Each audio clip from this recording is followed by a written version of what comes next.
Lindsay has just joined us. Good evening, Lindsay. We just did the roll call, but we noted that you're here. Before we get started, we've already started, but the first order of business, I would like to ask and invite Laura Elwha Clallam Tribal Chairwoman, Frances Charles, to the microphone to say a few words. Thank you, Mayor. First, I want to say thank you to the City Council for the invite to participate in today's discussion. I do have a statement that I'd like to have on record, and I have Matt Burney here that will answer any questions on this as well.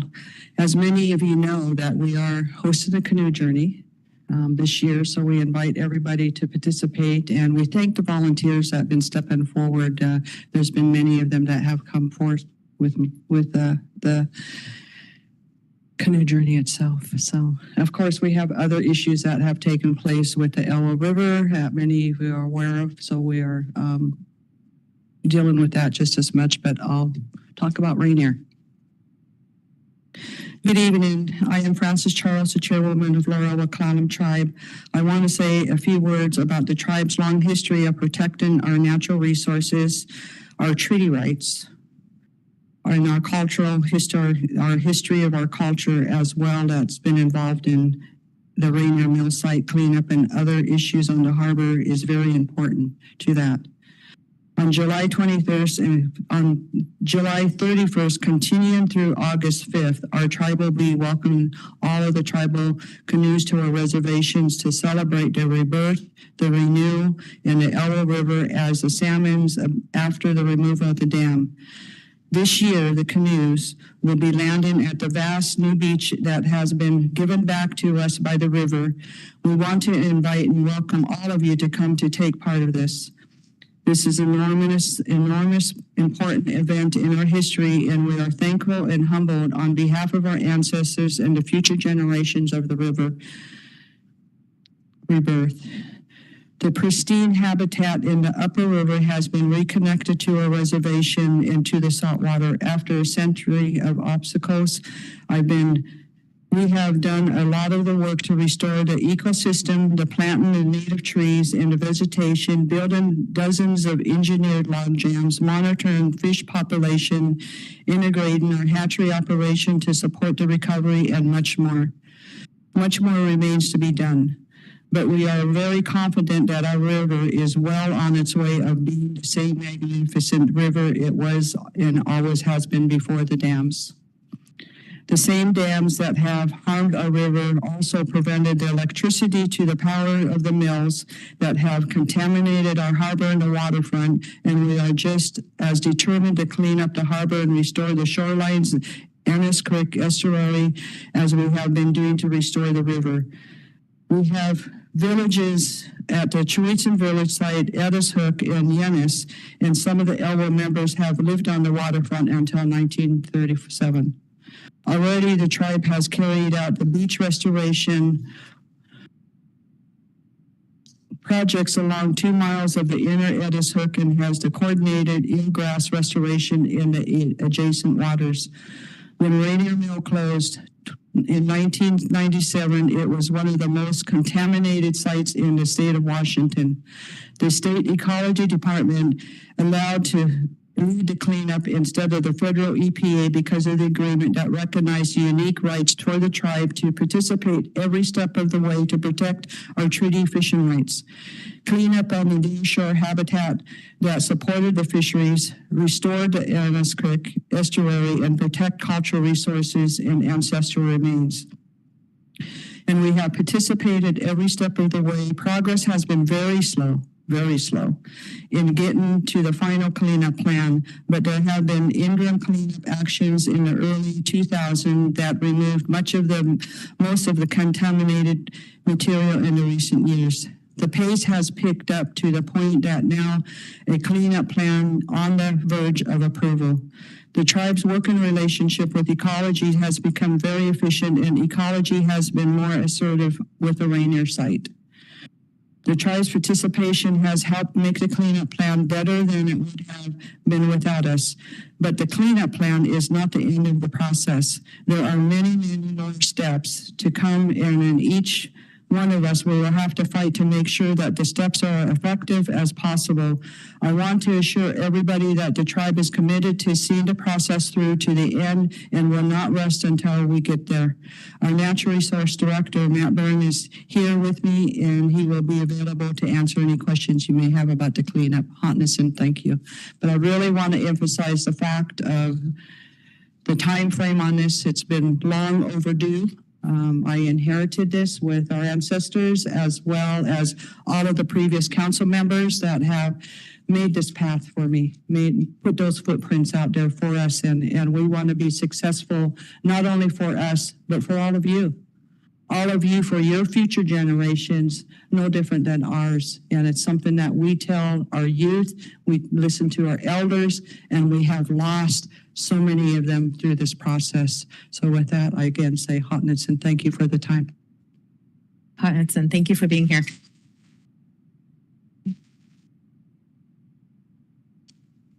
All right, we have some other presentations this evening, but before we get started with that, I'm going to turn it over to Manager West. So Mayor and Council, this evening, we have many community members here tonight that have invested decades in ensuring the Rainier Mill is cleaned up. And we are especially grateful to the Lower Elwha Clallam tribe for their ongoing efforts on this cleanup. Considering we have no regular council meeting the first week of August, this meeting is the only opportunity council will have to provide feedback on the Department of Ecology Interim Cleanup Action Plan. As you are aware, the Department of Ecology public comment deadline is August 12th. And having also been informed that this is our last opportunity to comment on the Rainier cleanup, it is critically important that we provide feedback that best respects the needs and outcomes desired by our local community. Tonight's meeting provides an opportunity to hear a variety of views from local stakeholders, experts, and community members. Port Angeles is our home, and all of us live with the consequences of the decisions made regarding this cleanup. As a city, we have long said we want to see a permanent solution that provides a complete cleanup to the highest standard. We have also repeatedly communicated that we expect a timely cleanup. It has been over 28 years now since the Rainier Mill closed, and it is time we see some forward progress. This meeting is being recorded and can be attended in person, virtually, or on WebEx, or watched on YouTube. Tonight, we will hear a series of presentations and have an opportunity following the presentations for questions and answers. City staff and those presenting tonight likely will not have all the answers to every question raised. However, the input we receive from the public is an opportunity to inform our city council before action or direction is provided this evening. So council, thank you for this opportunity this evening, and we look forward to hearing from all of our presenters. I know that Courtney is up first. I see, Lindsay, you have your hand up. Do you have a quick question? Yeah, I have a point of personal privilege. I apologize. I have a work conflict this evening. I will be able to rejoin for voting. So please just keep me abreast of when that will happen. And my apologies to the presenters. All right. I was able to get briefed by Manager West this afternoon. Great. Thank you very much. All right. We will go ahead and get started with Courtney Barnsworth, our Natural Resource Manager. Come on down. There's no prize, but Navarre just reminded me, the prize is cleanup.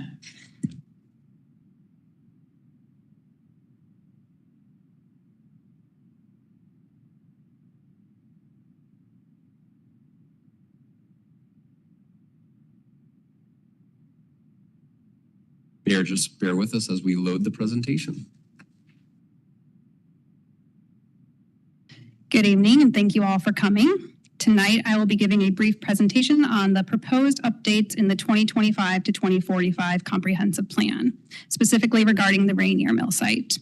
This presentation is roughly 5 minutes long. I ask that you please hold your questions until the end.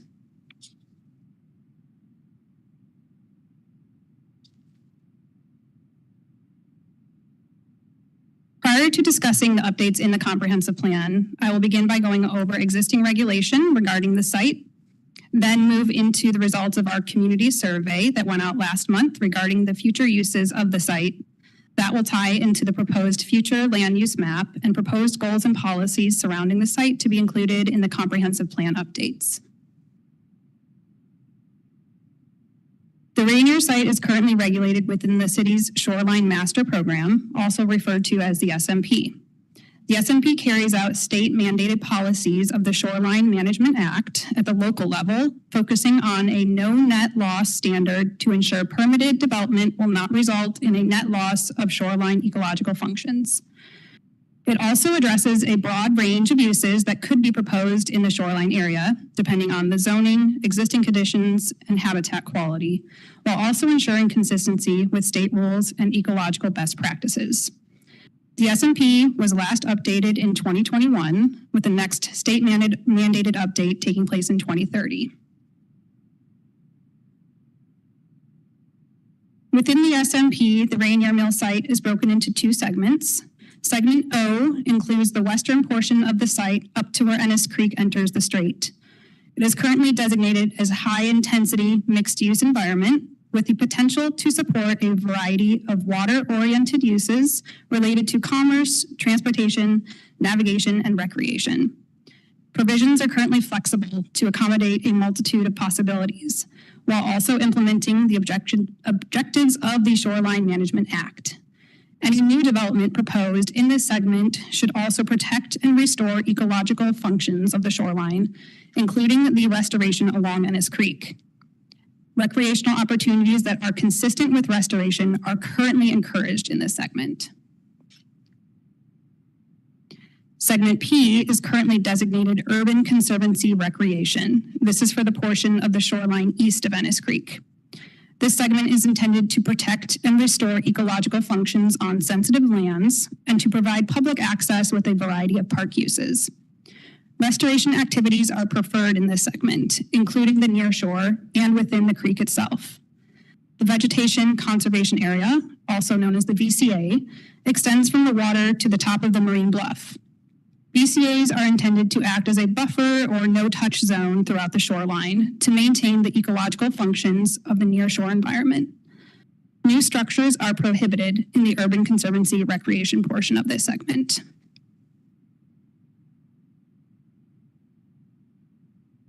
Moving on to the comprehensive plan. The comprehensive plan is a requirement of the Growth Management Act that helps cities and counties set the framework for the vision of their city over a 20-year time span. Since 2023, the city has been working on the periodic updates to the existing comprehensive plan.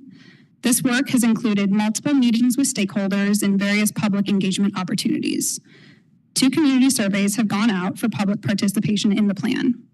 The most recent survey from June of this year included a question specific to the Rainier Mill site.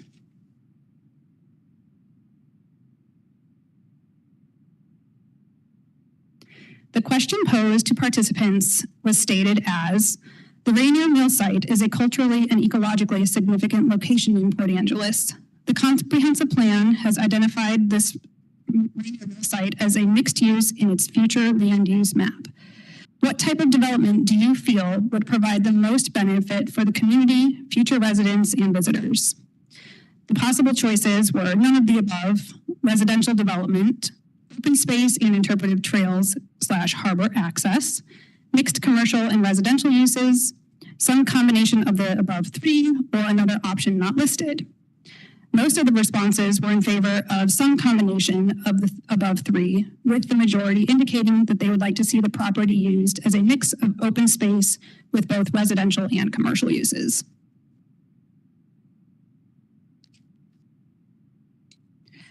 The map here is a draft of the proposed future land uses throughout the city to be included in the comprehensive plan periodic update.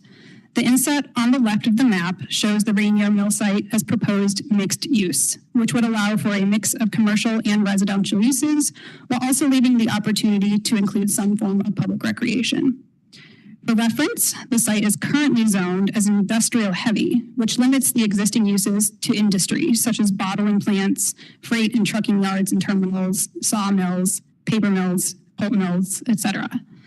Pushing towards a mixed-use vision of the site may help lead to more stringent cleanup of the site overall. In the Vision 2045 Comprehensive Plan, the existing goal regarding the Rainier Mill site and other environmentally hazardous sites throughout town is to actively pursue and participate in environmental remediation of contaminated sites and vacant industrial lands using best available science. The policy that follows the goal is to establish a vision for the future use and development of the old Rainier Mill site based on post-cleanup conditions and development capacity, housing needs, economic development potential, enhanced shoreline access, and opportunities to preserve open space and enhance marine wildlife habitat. There's still time to make your voice heard. If you have any comments or suggestions on supplementing these goals and policies, please do not hesitate to reach out. The Community and Economic Development Department is accepting written comments on the comprehensive plan. If you have not already, I urge you to provide your comments via email to vision2045@cityofpa.us, or you can hand deliver written comments to City Hall. Thank you for your time. Thank you. So normally in a work session, we would have the opportunity for council comments and questions. And then when we get to the public Q&A, that's when you all would be able to ask your questions. I don't know if council has any questions right now, if we want to go through all of the presentations first. Yes, go ahead. I have a question / comment that I think is actually pretty important going forward, just so I'm 100% positive. I know we're going to talk a lot about how we'd like to see the land developed. Rainier still owns the property. Is there any sort of indication that they have an interest in selling it when they're done? What can the city do to make sure it's outside of zoning requirements, that it's actually developed once it's clean? Because it's all well and good. We all want to see it developed. But if it's all cleaned up and then they just don't cut the grass and let it stay as private property, that we're only a little bit better off than we are now. Yes, that's true that they do own the site currently. As far as whether or not there have been talk of them selling the site, I do not have an answer to that. All right. And Latricia, go ahead real quickly. Thanks for the presentation. But one thing, listening to it, that I do see missing on there, I really love that we have open space, trails, public access to the harbor and stuff, which is really hard, because when Washington State became a state, all riparian and waterfront became private property. And that's what Rainier is. It's private property and you can't access it. There's no public access to our harbor, and the harbor belongs to all of us. But I think that we need to be a bit more conscientious. One thing that was missing in the goals and policies is preservation of cultural resources in there. And I think it needs to be part of our comp plan policies and goals. No matter how much we want to think about developing it, you have the cultural resources, and it's very strong in this area. And so whatever happens, we can't do it without having Elwha as that partner. And we saw what happened at Chiwitzen, and we don't want that to happen again in our waterfront. But what we do, and me personally, I want to see it cleaned up. I don't want to see it capped. And I want to see, that's my personal opinion. So, but we need to make sure that we consider in their cultural preservation as part of our goals and policies. Absolutely. Thank you. Mm-hmm. All right, thank you.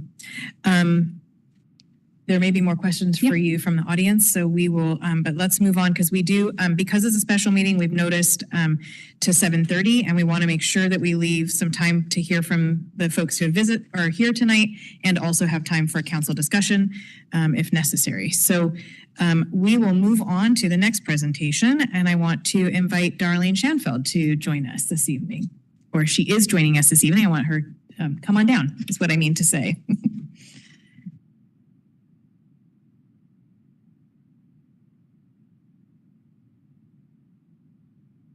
Will I be able to see the presentation here?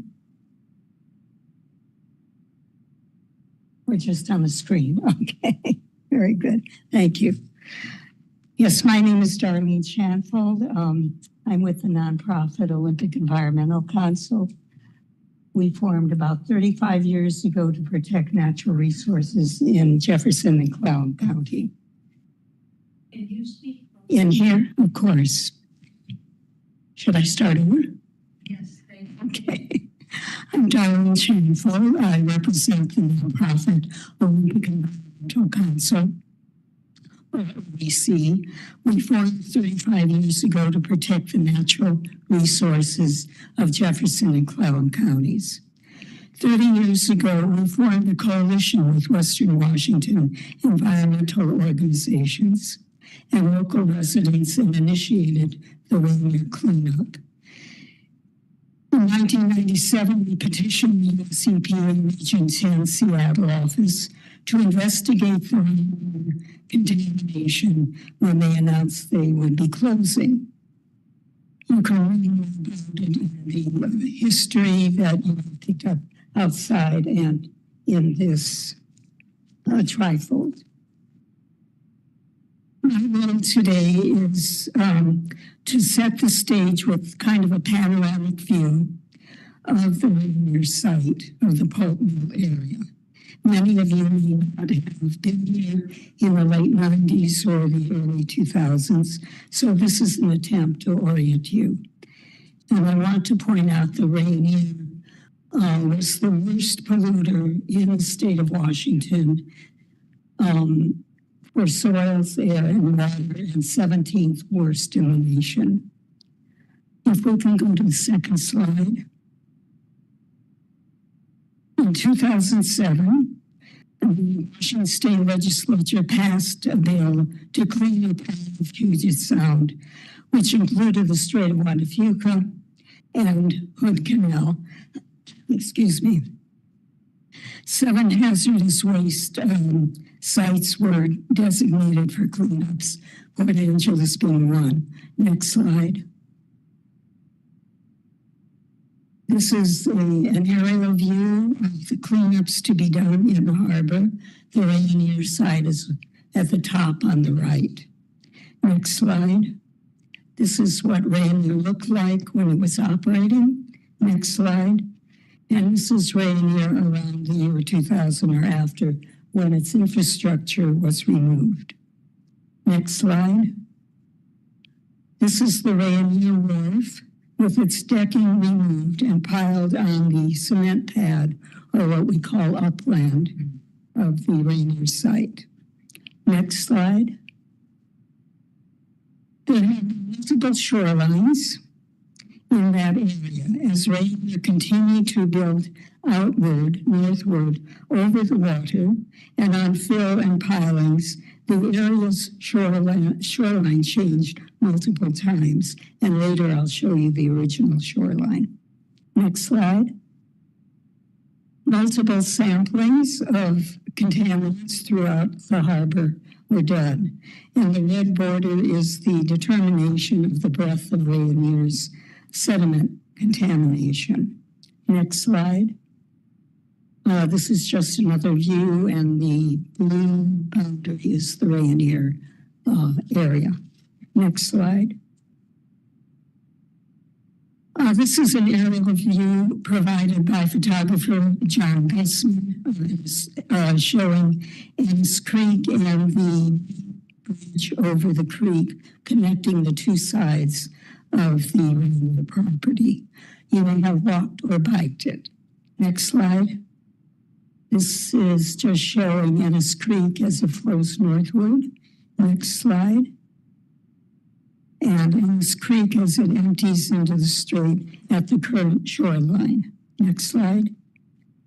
This grassy area that you see when you walk the Discovery Trail is covering the toxic soils left on the site for decades. It extends quite a ways northward, and this is what ecology would like to leave us with. Next slide. I had to go to our federal congressman to get support for putting signage on the Rainier's fence to warn people to stay off of the site and not expose themselves. But the city council, a very different one 30 years ago, did not want to explain the dangers. So the sign, as you may have read, really says there's a problem and enjoy the trail. And if you have any questions, contact those parties. We hope to have very different signage during this cleanup. Next slide.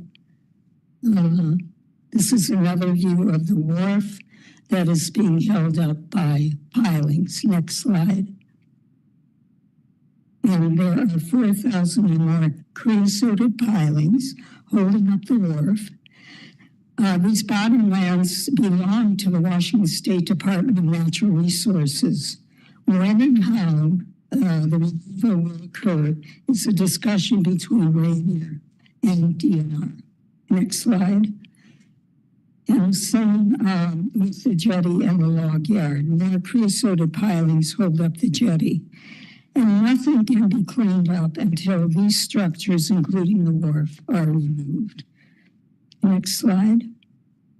These are the known contaminants, but when this whole issue started, we never heard of PFAS, and maybe you have. This is a ubiquitous group of chemicals that disallow leakage and staining, and we hadn't heard of it in the 90s. But we have heard of it now, and it is important that the sediments be tested for PFAS. If ecology continues to insist the toxic soils upland remain, then these soils too have to be tested for PFAS. Next slide. There were 5 cleanup options. You'll hear much more about this from the following speakers. According to ecology, who oversees the cleanup, they chose option 2, a lot of cover-up and little cleanup and cheap for Rainier. Pressed by the city, Friends of Ennis Creek, and my organization, ecology opted to option 3, still too much cover-up. I believe, personally, that ecology is so happy to get Rainier to agree to anything after 30 years that they settled for less than a full cleanup. But option 5 is the full cleanup. That's what we'll be pushing for, which you will hear more about from the following presenters. Next slide. While the contaminants need to be removed, ecology needs to respect the community, our needs, our future, our health, and not Rainier's. Next slide. This is the historic shoreline. It's along the bluff where the Olympic Discovery Trail exists. Bringing back the original shoreline by removing all of Rainier's cement would allow the Lower Elwha Clallam tribe to resume its historic fishing and cultural activities, a safe public recreation area, and a safe salmon habitat area. Next slide. So please stand with us. Insist option 5 is implemented. All of the contaminants are to be removed. As the city manager, Nathan West, has told ecology, we don't want a Superfund site left on our waterfront. Further, no building should be erected there. These will face the same climate conditions and pollute the area. We're talking about earthquakes, sea level rise, storm surges, on and on and on. Remember, we even have potable water for anything else to grow the area. So we need to be very conscious of our water issues right now. And thank you for listening.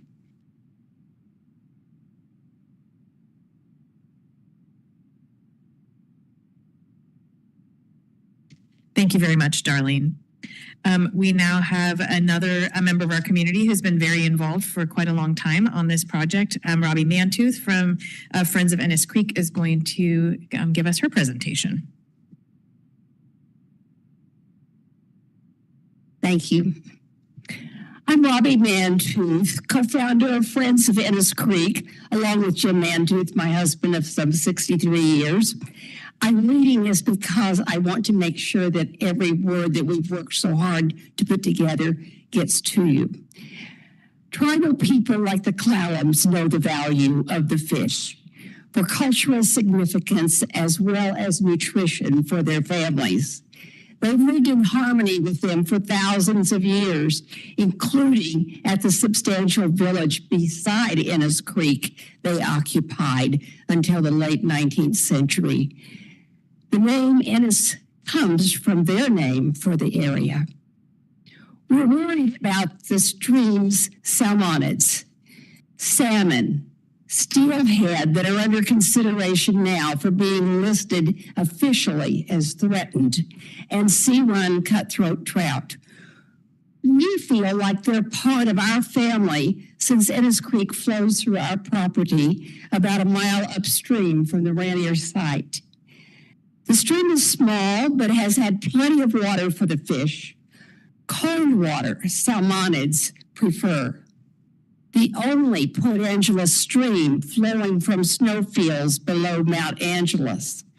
Protected by Olympic National Park, the Department of Natural Resources, voluntary agreements, and some North Olympic Land Trust ownership and agreements, and by many others who love the creek. Soon after we moved to Port Angeles in 1971, we became aware how abundant the fish of Ennis Creek were at that time, when a high school patient at the clinic where Jim was a children's doctor said he and his friends were heading to Ennis Creek to club the salmon. So thick, they filled the stream on their way to spawning and producing future generations. They probably didn't know the harm they were doing. We heard from mill staff about watching in awe as great numbers of fish arrived from Port Angeles Harbor to try to spawn in the stream Rainier had straightened and narrowed so it could flow through the building where they were working. In recent years, we've seen no salmon or steelhead in Ennis Creek on our property, despite visiting it usually at least once a week. We're distressed, but not surprised. Ever since Rainier paved the salt marsh that functioned like an estuary over countless years for the fish of Ennis Creek, they have not had the brackish water essential for making physical adaptations for moving from fresh water to salt water and back again. We think it's a wonder the fish have survived as long as they have. They've had to deal with many more threats. Water sometimes flows so fast in the straightened and narrowed channel Rainier created, it washes out gravels before fish lay and fertilize eggs in them and forces fish into the harbor when they are too young to have a good chance of surviving. When the fish reach the harbor, they confront toxins from those 4,000 approximately creosote-covered pilings under Rainier's dock. Jim and I and others who care about Ennis Creek are determined to do everything we can to give the fish the best chance possible. I call Ennis Creek our last best chance of a salmon stream in Port Angeles.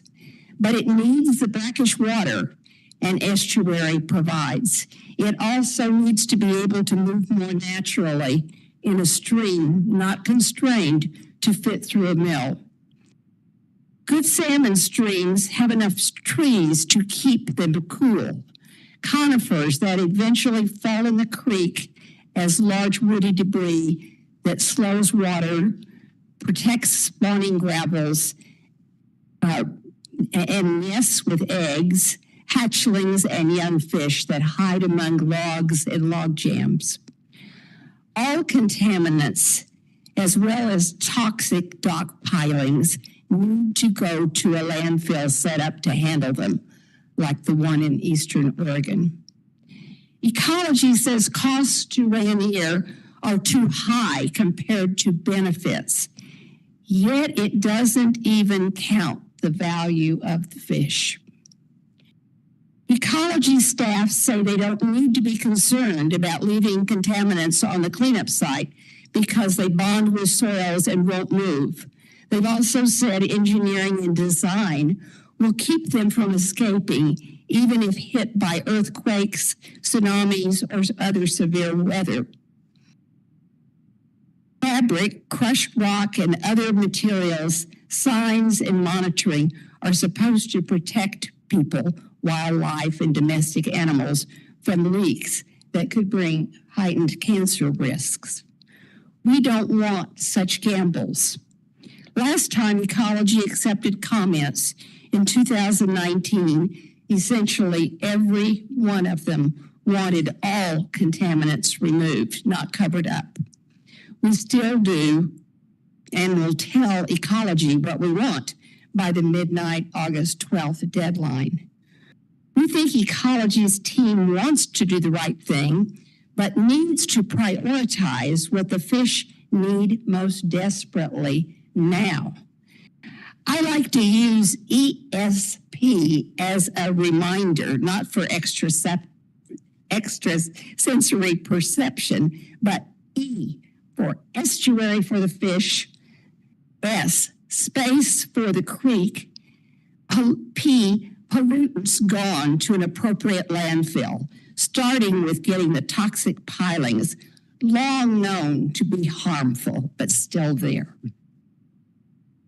Remedial interventions are needed now, just as they were early in the cleanup process that now has gone on for more than a quarter century. Early on, marine specialists insisted Rainier remove hydraulic fuel pollution from Ennis Creek. It did, though we understand Rainier at first objected to letting the stream flow more naturally in the relocated part of the stream with greater sinuosity. But eventually, Rainier boasted about what it had done, displaying photos in exhibits at Streamfest celebrations Jim and I hosted at our place. They even guided walks to show off the remediation. Rainier, again, could take pride in cleaning up and restoring Ennis Creek, its watershed and adjacent waters of Port Angeles Harbor it's damaged. Perhaps even as much pride as it well deserves for providing good-paying jobs and benefits supporting the families of Port Angeles for many decades. Just as our community took pride in what was the largest dam removal in the world at the time, we could be proud of this cleanup and restoration.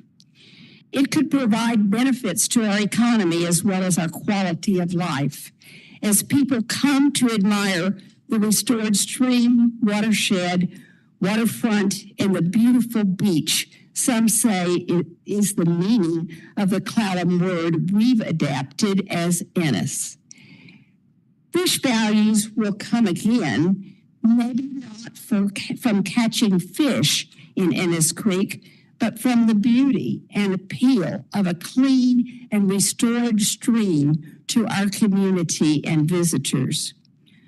We can appreciate benefits Rainier provided back in the 20th century, but in the 21st century and beyond, we can show how we can live more harmoniously with our exceptional environment, a model for the world.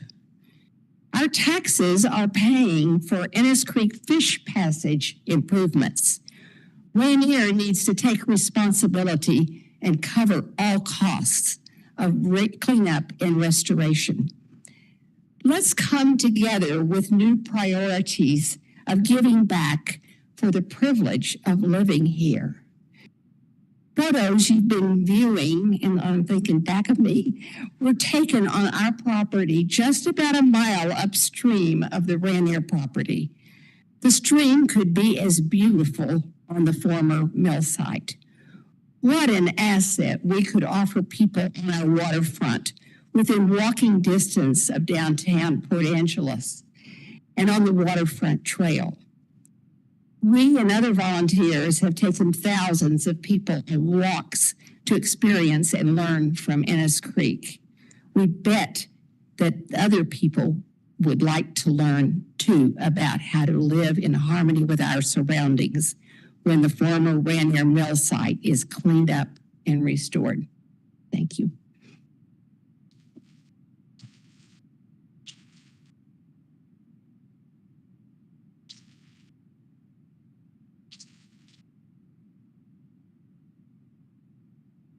All right, thank you very much, Robbie.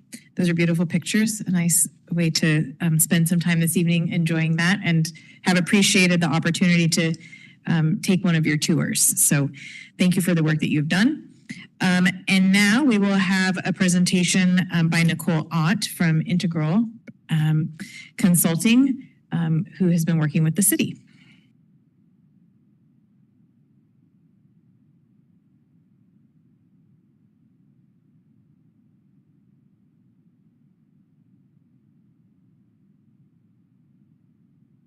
Okay, thank you.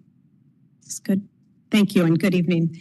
I'm Nicole Ott with Integral Consulting. I'm an environmental scientist, and I was invited to this meeting by the city manager's office to discuss my review of the soil remedy for the Rainier Mill site in the interim cleanup action plan currently under public review. Nicole, if you you could just tip it, I think. There you go. Yes. Perfect. Thank you. I'm not usually the taller one. Sorry, Robbie. Because the soil remedy affects the potential redevelopment and enjoyment of the Rainier Mill site, I will be focusing this presentation on the soil component of the action plan. The plan also addresses groundwater and marine sediment pieces of the cleanup.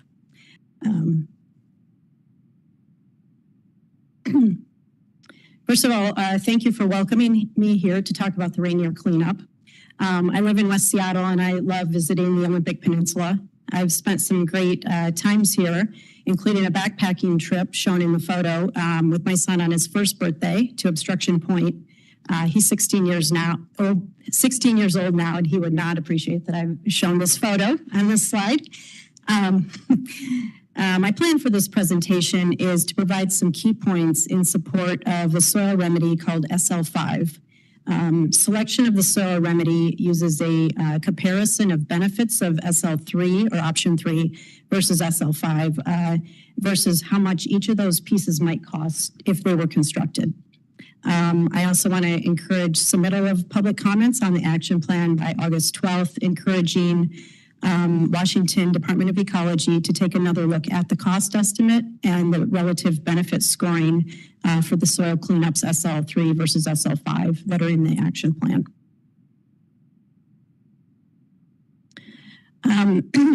The Rainier Mill site soil is impacted by contaminants that are typical for pulp mills, including dioxins and furans, polychlorinated biphenyls or PCBs, petroleum, and metals. This photo shows a tanker car holding chlorine for use in the former on-site bleach production, and chlorine is a component of dioxins and furans and PCBs.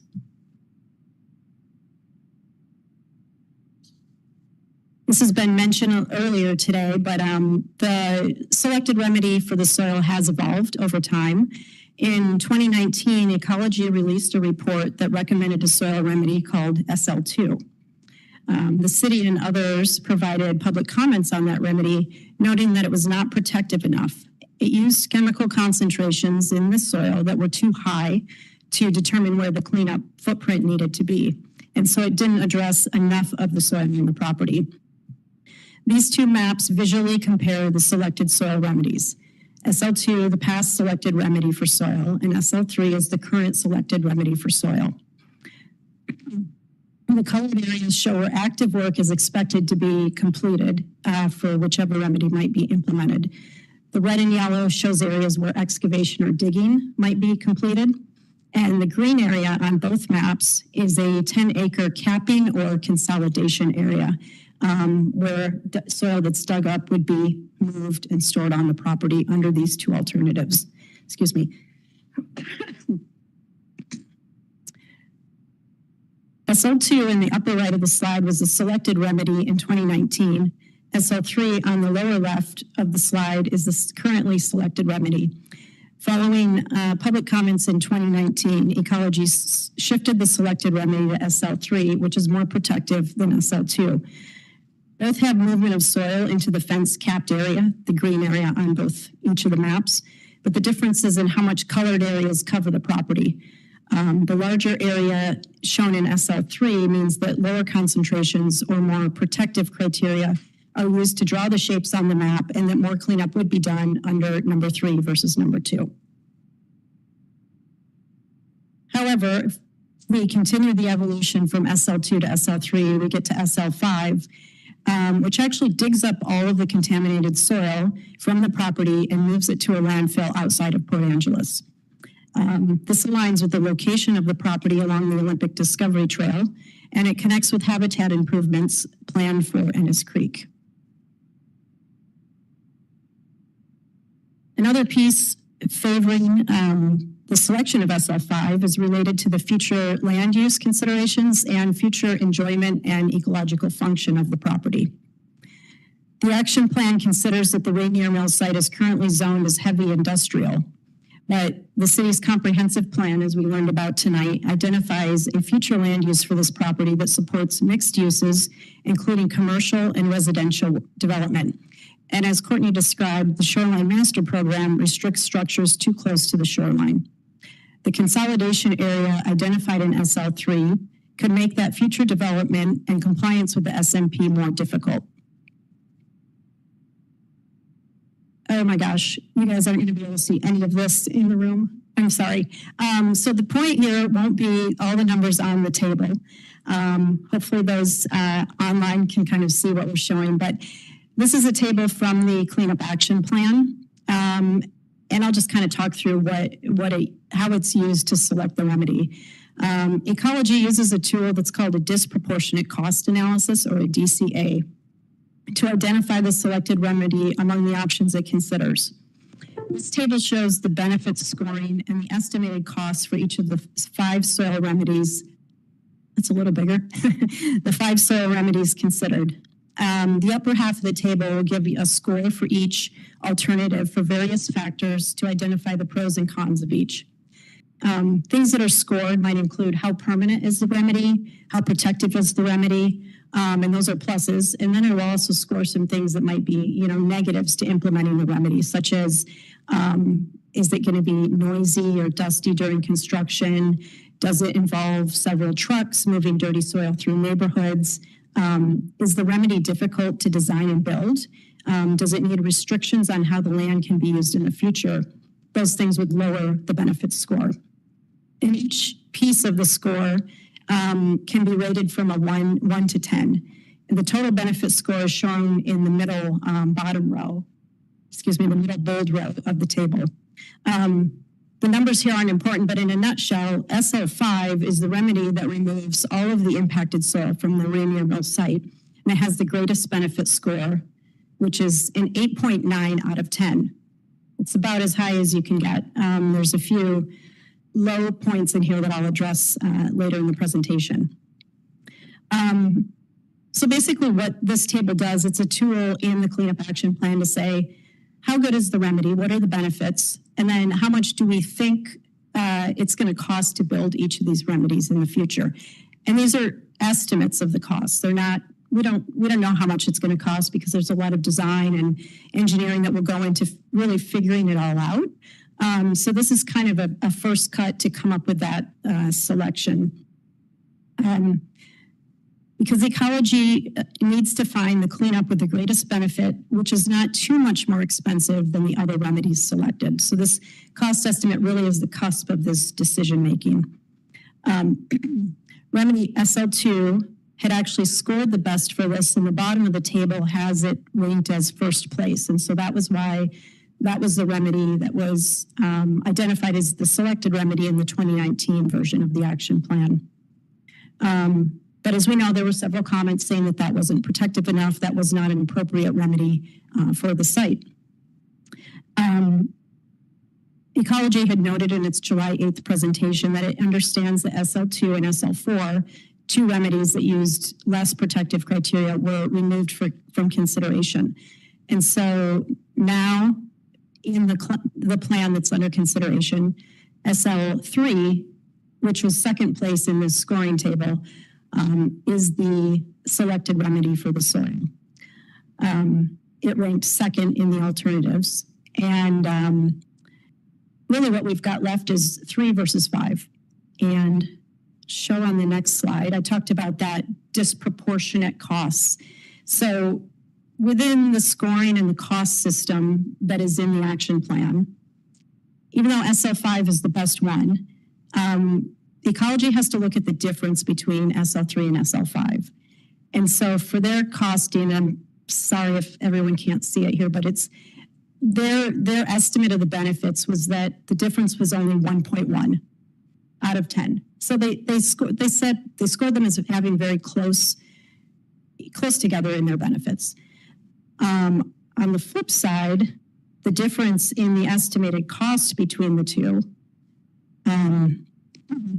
was $27 million. The estimate for SL3 was 10 million.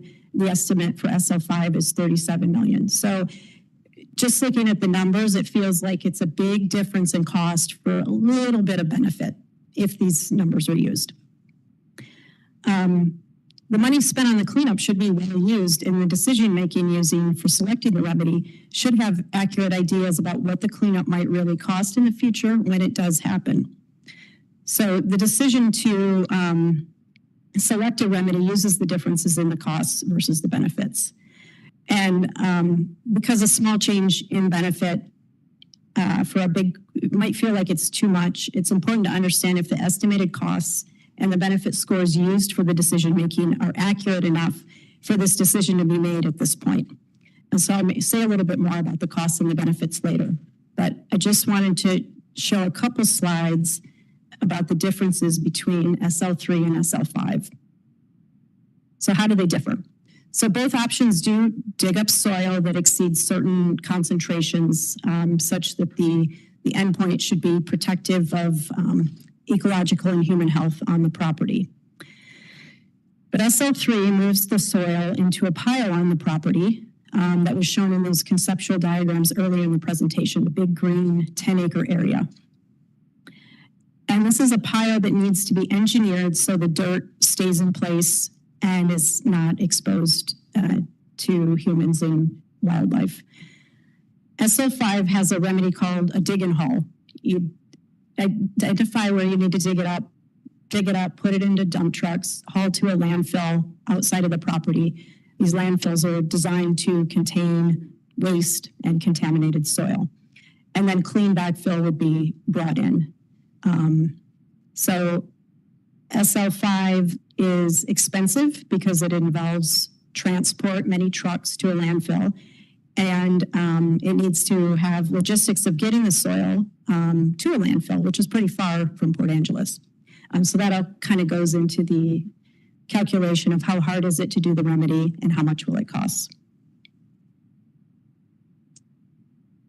So the exact way the work is going to be done is not figured out yet, because there will be a later design phase that looks at how to actually build the cleanup. Excuse me. But the idea for SL3 is that the dug up soil would go into the green area on the map on the left side. Ecology calls this a consolidation area. It's 10 acres in size, and it would be fenced, and the dirt added to this area would raise the ground up by 5 feet in height. And then a too thick layer or cover of clean soil and grass would be placed on top to close up the contaminated material, to keep it in place. For SL5, the soil would be removed. Oh, thank you.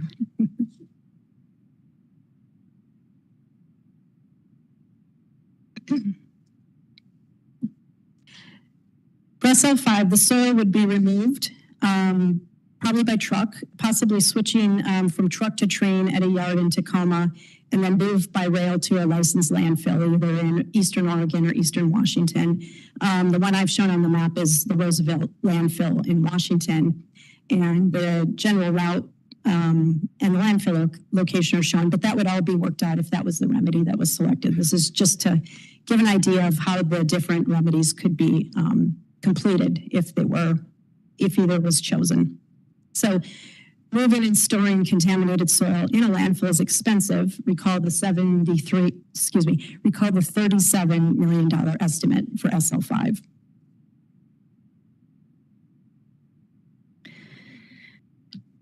The consolidation area in SL3 is described in the interim cleanup action plan as a capped area over which future development can proceed. And capping is a very common and accepted way to clean up land. Caps can stop people and animals from touching the contamination, and they stop movement of contaminants to other places. And this is kind of typical in an urban area where an asphalt parking lot can serve as a cap and a building can be constructed safely on top of that. These images are conceptual looks at the consolidation area and cap. And the image on the left is from the action plan. And it shows that the cap is placed on a level existing ground surface. So it just kind of looks like flat ground in 2 layers of imported material for capping. But the action plan describes the cap as being, the consolidation area as being a 7-foot high, potentially, area. The exact volume that would go into the consolidation area if SL3 is built isn't designed yet. So the amount isn't known, but that's what the thought is right now in the action plan. So the image on the right is a AI generated image, just to kind of give a concept of a 7-foot high pile inside of a fence. So the capped area being a new 7-foot tall pile over the existing ground surface would be a greater hurdle to future use redevelopment of the property, would be more difficult to promote redevelopment or to enjoyment of the property.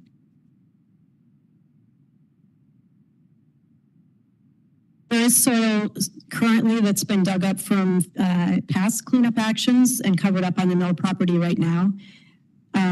That soil would be combined with other dug up soil and sediment from the harbor in a larger area than there is now if SL3 was built and that consolidation area was part of the plan. This is a Google Maps street view of the Rainier site, and you can see the fenced property and kind of how there currently is a pile or a raised area of covered soil. This is looking north from the Olympic Discovery Trail.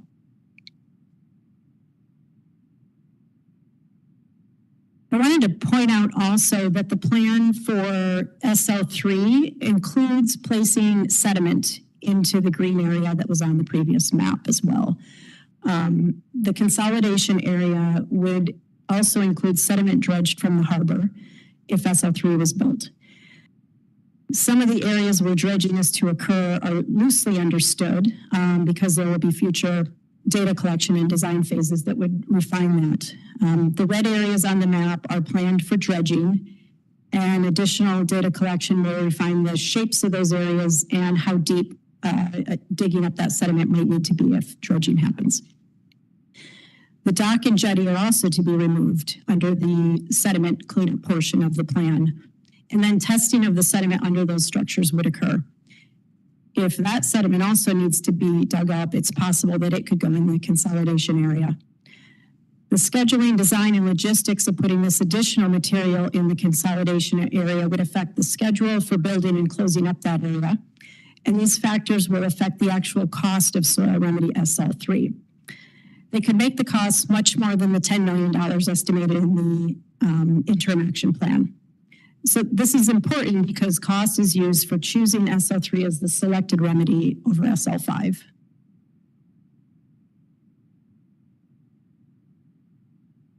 So just getting back to the cost piece, I'll just say a few things about how the costs are estimated and how they might be a little bit under counting some of the aspects of SL3. again, the decision for selecting SL3 versus SL5 is based on the difference in cost between the two, which again was $27 million in the estimate. At this point in the stage of a cleanup, engineers do use very high level and broad estimates where many of the actual construction costs that are going to happen in the future are loosely understood. And then there are other costs that are factored in based on percentages of the construction costs. So there's two categories, kind of like how much does it cost to build it and how much does it cost to do kind of all those other pieces, which include project management, design, modeling, permitting, long-term maintenance. And those again are calculated as percentages of the construction cost. So when the cost estimate is the main factor to pick the remedy, we want to make sure it matches what might actually happen in the future. The exact way that any cleanup is built is figured out later with more information collected and with detailed modeling and design. So again, SL3 is envisioned to be a 5-foot tall pile with a 2-foot cap on top of it, encircled by a fence, covering 10 acres and close to the shoreline. There were questions about Mother Nature and how that's going to work with this remedy in the July 8th presentation. And so a lot of the answers to that were that there would be modeling to ensure that the consolidation area is constructed properly. And that's going to be extremely important, such that if it were built, it needs to stand up to Mother Nature, sea level rise, earthquakes, and lots of rain and other things. So we want the cost estimate to reflect that additional modeling and care that's needed to construct something that's kind of more complicated than digging up the soil and transporting it to a landfill. So in a nutshell, SL3 is more complicated, more complex than SL5. So the cost for the design and modeling of it should match that complexity in this estimate used to make decision about selecting the remedy. Because the cost estimate uses percentages of the construction cost to kind of get at those things like modeling and engineering, those pieces are too low in the SL3 estimate. Right now, the estimate has them at about $2.5 million, and that includes the entire life of the project, which would be how you design it, how you permit it, and how it gets monitored and maintained and fixed if it fails over the lifetime of the project. And it estimates those things in the cost estimate to be much lower in cost than the SL5 remedy, which is less complicated. So 2.65 million for SL3's design and modeling and maintenance pieces. Conversely, for SL5, which is again the remedy that digs up the soil and moves it to a landfill, the estimate there is about $9 million. And it's a much less complicated remedy to construct than SL3. Costs, because the costs are found, sorry, was there this is kind of typical in a cost estimate at this stage that these pieces are percentages of the construction costs. And so an example is that the engineering design of either remedy is estimated to cost 12% of what the cost to build the remedy is. But when you get to higher cost remedies, you don't necessarily keep that kind of percentage in your calculation because you have an economy of scale. You know, once we figure, if we're going to do SL5 and figure out the logistics of moving the soil to a landfill and where the digging of the soil needs to be, the design isn't necessarily going to be 12% of that construction cost because that cost includes a lot of things like the transportation and disposal, which are very expensive. And so it drives up that estimate of how much the design, monitoring, permitting is when it's not as complicated for SL5 as it is for SL3. Right now, the interim action plan has those items all kind of universally blanketed as all the engineering is 12% of either estimate, even though one's more going to take more engineering than the other would for the work to be done. Also wanted to point out one example of an overestimate in the interim action plan for SL5. Again, this is a remedy that removes all contaminated soil from the property. So there won't be a need for any property encumbrances or restrictive covenants on the property afterwards. But the cost estimate had included a $75,000 restrictive covenant preparation fee. And that was applied to all of the applied to the cost estimate for each of the soil remedies considered. So this one seems like it's just a mistake. But again, it's going to knock 75,000 off of 37 million. So it ratchets it down. But that's one example of where I think the cost estimate could just use a closer look to make sure it reflects what it might actually take to build either remedy that's selected.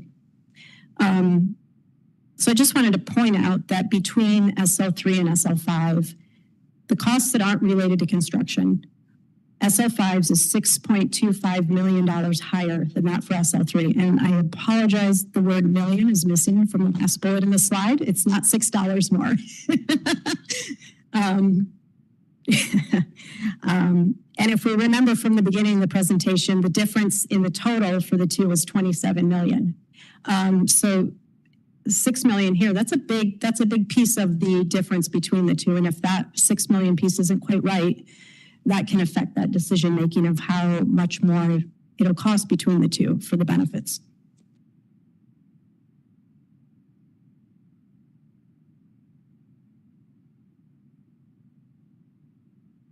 Just going to touch on two of the benefit pieces. So we've talked about the costs. And so it's this interplay of how good are the remedies versus how much are they going to cost. The benefit scoring looks at a lot of things, but one of them is the cleanup permanent. And so SL5 is really the only permanent remedy because it removes the contaminated soil. It doesn't require ongoing maintenance to keep the soil contained. SL3 includes fencing off of a 10-acre portion of the property, post-construction monitoring and repairs, coordination with the sediment remedy, property use restrictions, and a commitment by the property owner to continue to maintain the consolidation area and keep it safe and keep it from having any damage or migrating contaminants. SL5 is permanent, while SL3 is considered permanent to the maximum extent practicable. And practicable is related to that apparent difference between the costs between the two, the $27 million. And this is the piece that ecology has to use to make its selection of the soil remedy. So that's why that difference is really important. There's also a component of the benefits that are about how easy is each remedy to build. They call it technical and administrative practicability. Does it take a lot to build it? Is it difficult? Is it using new technology? Each alternative can be scored up to 10 for this component. In the interim action plan, SL5 was only scored a 6 out of 10, but it involves a very well-known technology, which is kind of called dig and haul, and stored in a landfill. And it doesn't need follow-up monitoring or engineering.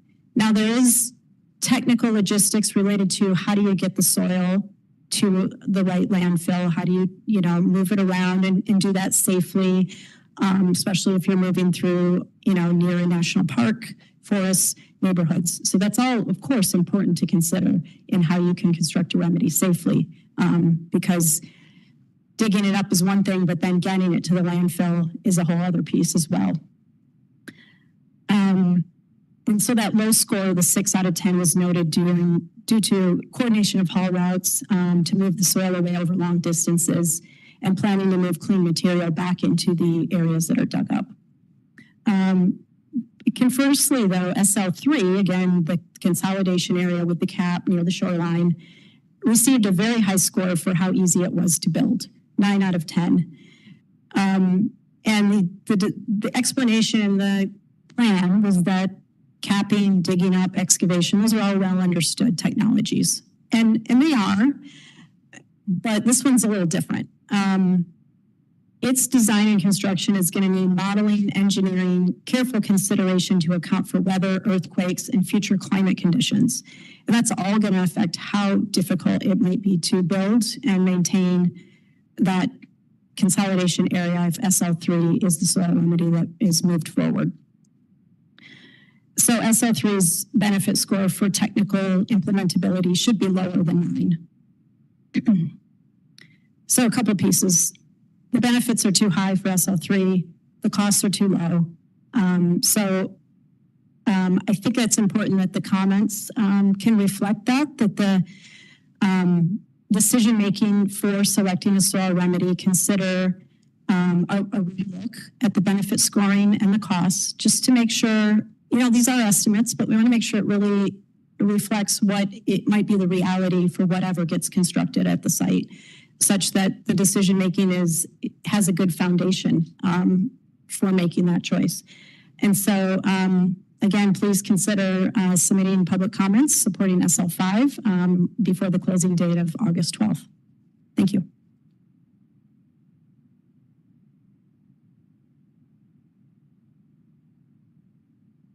All right, thank you, Nicole.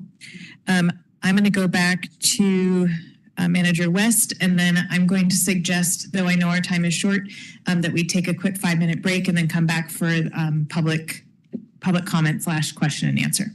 Go ahead, Nathan. So Mayor and Council, I first want to say thank you to Chairman Charles and all of our presenters this evening. And I want to share that based on what we've heard this evening from all the presenters, thinking through what that city recommendation would be and what staff would recommend.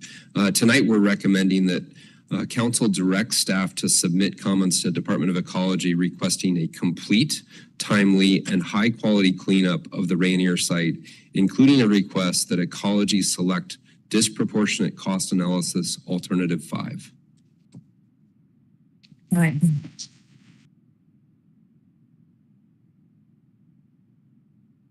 So moved. Second. We do want to hear your comments, but I think given the response in the audience, maybe we... Point of order? Yes. Technically, she made a motion and technically it was second. Yes, all right. So we have a motion on the table to accept staff recommendation. I'm going to suggest in the discussion of that, well, go ahead. Go ahead, Navarra. Speak to your motion. Well, before I speak to my motion, I think hearing public comment is very important. And in many other communities and city councils, as many of us have heard, having just attended some city-wide conferences, that in many of those instances, folks are able to speak about agenda items. And I think it's appropriate to hear from the public. I also think that it's important before we move forward that people know where we stand on this issue, and so that we don't waste your time as members of the public. And if, there's at least 2 of us sitting up here, likely 4, saw some nods, also likely Lindsay, who we will text and make sure he can come on for the vote, but that if you all know that we are supporting option 5, or that a majority of us, that will likely influence the comments that you make. And I think it's incumbent on us to be clear that that's the direction that at least a few of us are headed in. And I think likely the majority, if not all. So that's sort of why I think it's valuable not just to hear what the staff recommendation is, but to have the motion sitting here. I'm also happy to withdraw that motion to hear public comment if that's the appropriate procedure, knowing that I will remake that motion. But I think that's what I would say at this time before going into full council discussion. Yes, and I forgot my cheat sheet. So go ahead. You can also borrow my cheat sheet. I always have mine with me. Initially, I was going to vote against the motion because I wanted to hear public comment. However, I'm in agreement with the motion. I want to make that very clear. However, Navarra made an excellent point. It might be handy for those who are here ready to submit comments to us to already know where we stand. And we can always should our opinions change because of public comment, we can make a different motion to rescind, modify, change, et cetera, the motion that we currently have. So I would vote to support this motion at this time. All right. Nathan, did you want to say something? Mayor and council, just so you're aware, we did reach out to Councilmember Sherman Warren just to make him aware that a motion's been made.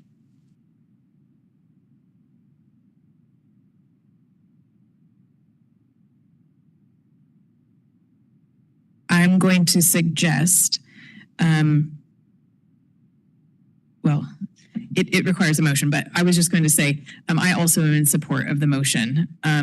So we could just vote. We could also give Lindsay a moment. I was going to take the 5-minute break and then give us a chance to hear public comment. If someone wants to make a motion to postpone the vote until 7 o'clock or sometime after that, to vote sometime before 7:30 tonight. Does that work? Then we can hear public comment and then take the vote, but we know that the motion's been made. Make a motion to postpone the vote till no later than 7:30 tonight to your public comment. Second. All right, it is debatable. Is there any debate on that motion? All right, all those in favor of the motion to postpone the vote until after public comment and before 7:30, please say yes. Yes. Yes. Opposed? Okay, that motion passes. So there is a pending motion to support the staff recommendation. We'll take a 5-minute break and come back and hear from you guys.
Good idea. Mic check, please.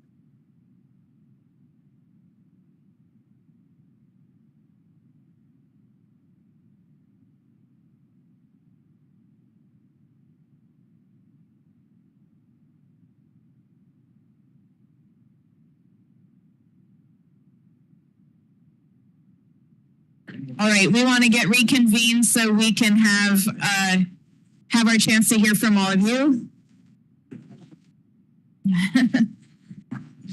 Right. Hey everyone, we need to get started again. I knew this was a risk taking a break because you all know each other, like each other. You want to catch up. You haven't seen each other in a while. So it'll still, because we're going to be done at 7:30, it'll still be light out. So you can hang outside. It's a nice day and catch up then. But we want to make sure that we get through things. I see Lindsay is back on and I want to just, my computer shuts itself down periodically.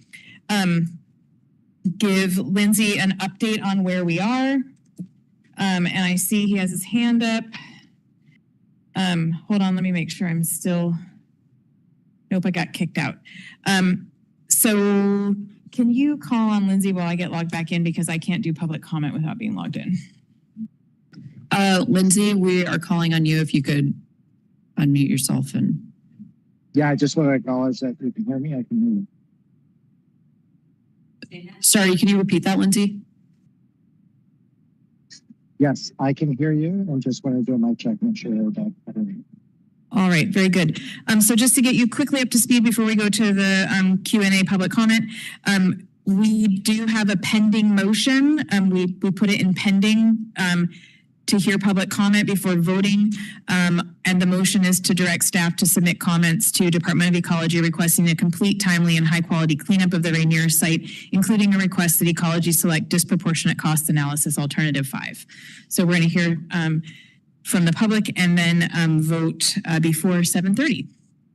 So we do have 20 folks online and a few folks here. In the interest of making sure we hear from the most people, if you are in council chambers or online, if you're online, raise your virtual hand. So I know that you wish to speak. And if you're in council chambers, if you can raise your real hand, so I have an idea of how many people wish to speak, so that I can gauge how much time, whether we should do 3 or 2. Okay, I think we can do 3 minutes each. I don't have any hands online right now, but if you are online and wish to make a comment, please do. Also, we have this noticed as a Q&A. We had some presentations. People may have questions.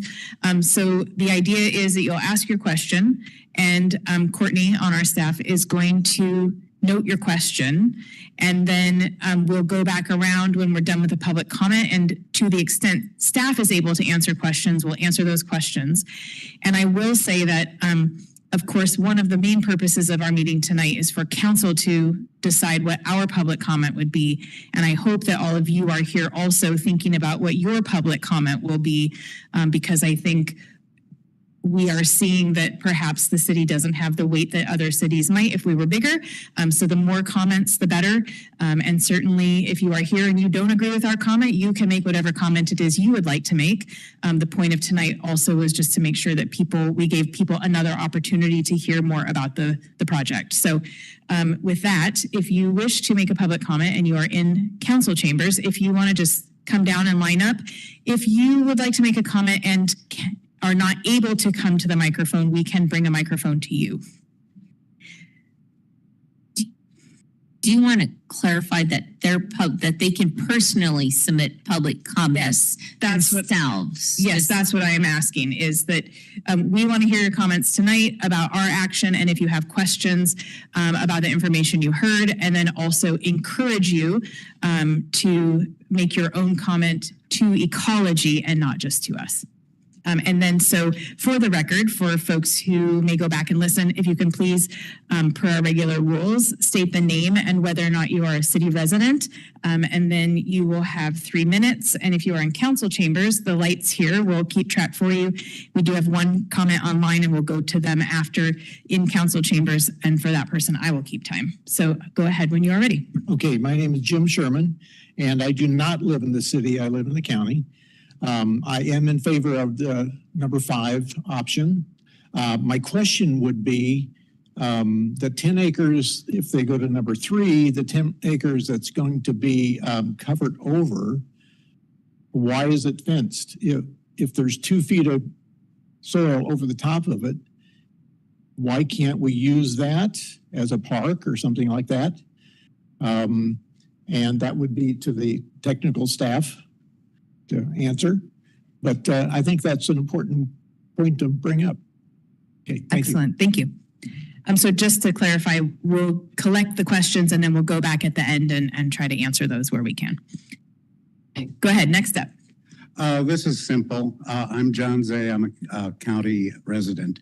There was a wrong done here by a company that has made lots of money. We have piddled around for over 2 decades and we're looking at 2 decades more. Either they cover the cost and do the job and maintain the land, or they give the land to the community and the community pays the cost and does with it what it wants.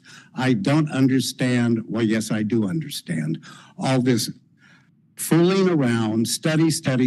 I mean, the common man gets so sick of these games, and it's either done or it's not done. It's right, it's wrong. That's all. Thank you, John. All right, go ahead, come on up. I'm Sue Yannick, I'm a city resident, and my comment is, what is Rainier willing to pay? And if option 5 is what ecology presents them with, will they again walk away and let that sit there for another 25 years and do nothing? I mean, that's the question. What is Rainier willing to pay? Because it is their property. And, are they going to just say, well, that costs too much money and we're not doing it, and just leave it the way it is? Thank you. If I could add to the question for an answer, if we have it from staff, is does ecology have, what kind of teeth does ecology have to enforce the plan once a decision is made? Which I think gets to, can ecology just leave it? I don't want to put words in your mouth, Sue, but okay, go ahead. Hi, my name is Sam Gurrow, and I live within the city. I'm in support of the 5th option, but I'd like to talk about the potential for that 3rd option being selected and some of my potential concerns there. So this is a private piece of property. Rainier owns it. If they were to clean it up and cap it, they could then turn around and sell it to somebody else. Where would the responsibility for that capped land stay with? Could Rainier sell it to somebody for $5, but they take on the responsibility of all of the trash and stuff that has to be cleaned up there? They're not capable of doing that. And so now suddenly we have a lot on the water that can't be touched. Nobody can afford it. And Rainier is hands-free. They already did their cleanup, right? So I'm concerned about that.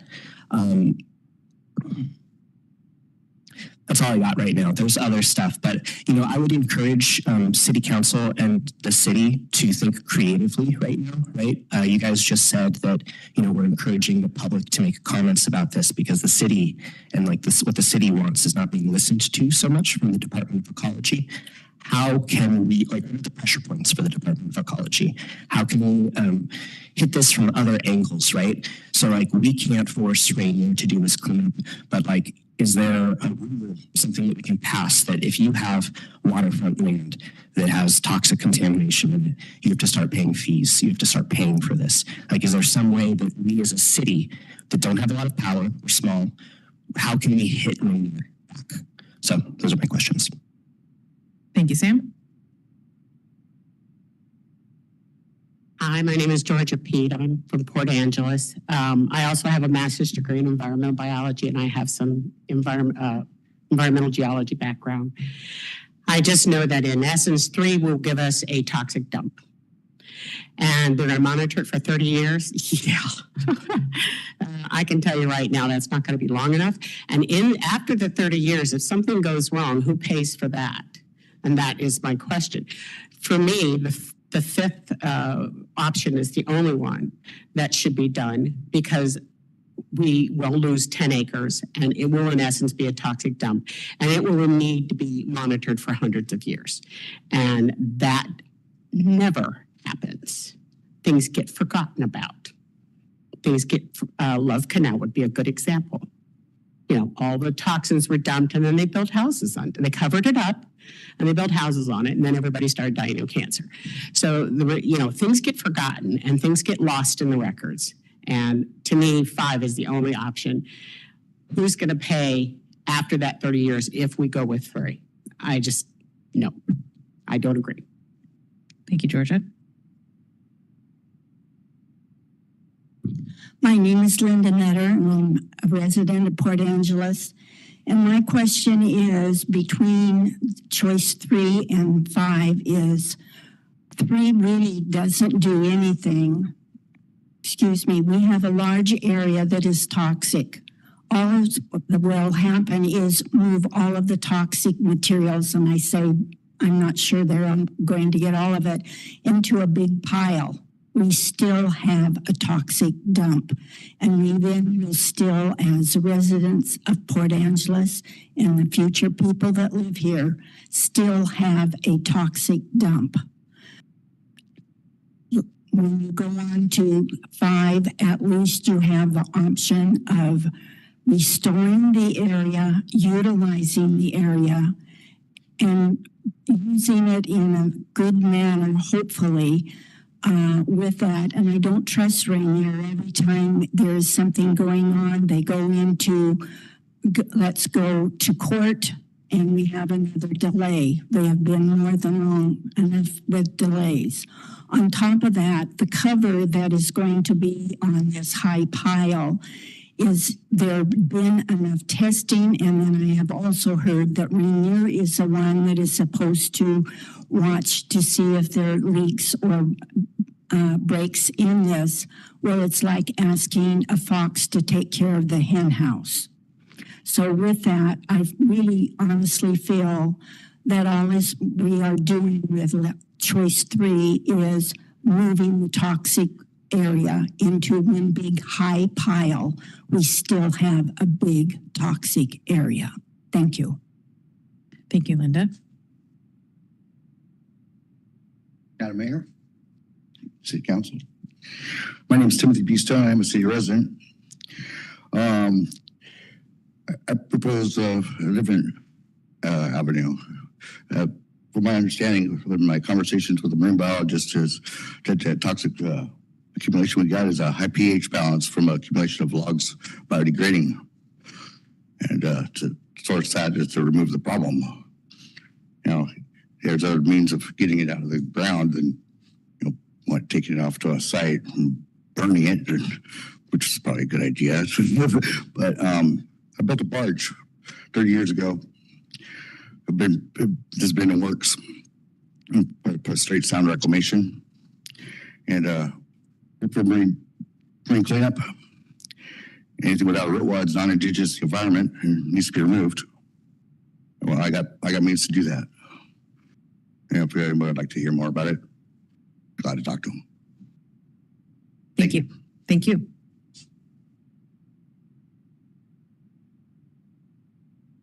Howdy, my name is Noah Brady. I'm a Port Angeles resident. I guess to ecology and to the city council, I would encourage option 5. As someone who moved to Port Angeles in my youth, and now to hear that this is a problem that's been around even since before I was born, is really concerning to me, because I want to continue to invest in the city and to raise my children to also have a sense of ownership of this community, and to think that an option of just moving the toxicity to another part of our land really doesn't sit well with me morally or just logically, because I don't want to push the problem down the road. I don't want to appear that I'm working on something. I'd rather take the simple and clear route of just removing the problem entirely. So I think that's all I have to say right now. Thank you, Noah. Paul Gottlieb. I live at 515 West 5th Street. Thank you, council and staff, for holding this meeting. I would like the city to clarify exactly what can be developed on the capped area. I'm hearing different messages from the ecology meeting versus tonight. Certainly, if nothing can be done in that site that limits the development of the site, no matter what's there, by about half. Secondly, I would really appreciate the presence of Rainier at these meetings. They're a major player, obviously, and I have yet to hear them at a meeting. I think they were at the 2019 meeting, but I would really appreciate their presence at these meetings and if they would be willing to answer questions. And thirdly, I'm just, I guess it's more of a rhetorical question. I see the city heading in a certain direction, and I'm wondering to what extent the city would be willing to carry the position forward with ecology, because ecology has obviously thought about solution 5 and rejected it. So I'm hoping that if the city wants to go with 5, that the city's able to present some new arguments. Thank you. Thank you, Paul.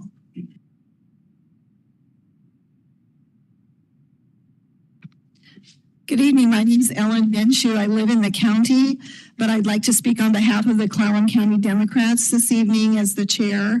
And I'd like to say that at our July 9th meeting, we did pass a resolution unanimously in support of option 5, and that resolution has been sent to all of our state officials and the city. And I'd also like to just say that I don't think it's lost on any of us that the Department of Ecology is offering option number 5 when they have the MOTCA law that is constricting them, saying they can't really enforce option 5. And why would they even offer it as an option if you can't enforce it? So I would encourage all of us to work collectively to lobby our lawmakers and use the full extent of whatever power we can to ask the Department of Ecology to step up and put as much pressure as they can on Rainier. Of course, we can't force them to do that. But again, I just think that it's really important that voices be heard and we all collectively work together. And I'm here to say that on behalf of the Clallam Democrats, we're willing to do that. And thank you to the City Council for your unanimous or your majority consensus here. And I appreciate that. And thank you for the opportunity to speak. Thank you, Ellen. Good evening, Council. I'm Sherry Kidd, a resident of Port Angeles, and thank you for having this meeting this evening. I appreciate staff's recommendation and your positive acceptance of option number 5, because there is only one solution offered. Number 5 is the only solution. The other options leave us a festering toxic dump for more decades, for more generations, for every single council in the future to struggle with. This is property within the city. This is beautiful, valuable property. It's valuable for the creek. It's valuable for the salmon. It's valuable for waterfront. But right now, there's no value. They've taken away the value. And the only way they can add the value back to our community is to clean it up. Don't leave us with a growing toxic 10-acre pile in the middle of our town. No one wants that. So there is only one solution, and that is solution number 5. Thank you very much. Thank you, Sherry.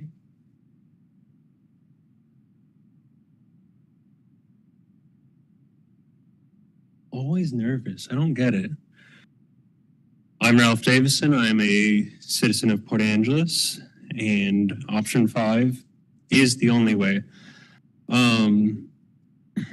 Goodness. I got the chance to tour the water treatment plant today, and we were so concerned about our drinking water, and we draw the water from underneath 65 feet of sand and rock. And yes, we do need to be worried when things like that with fuel leak happen, but we're talking about 2 feet of soil and gravel on top of a geotextile. Even if that thing's perfect, the diaspora of microparticles going underneath, it's not feasible. I feel like they're just using a lazy excuse to mitigate, like to underestimate what the costs are. I know the feasibility of this would be difficult, but if we can find a way to declare an intent to have an incentive program for local contractors to do whatever labor is possible to undercut what the estimate would be that the Department of Ecology puts forth, that would be wonderful. But that's wishing. I don't know the particulars on that process.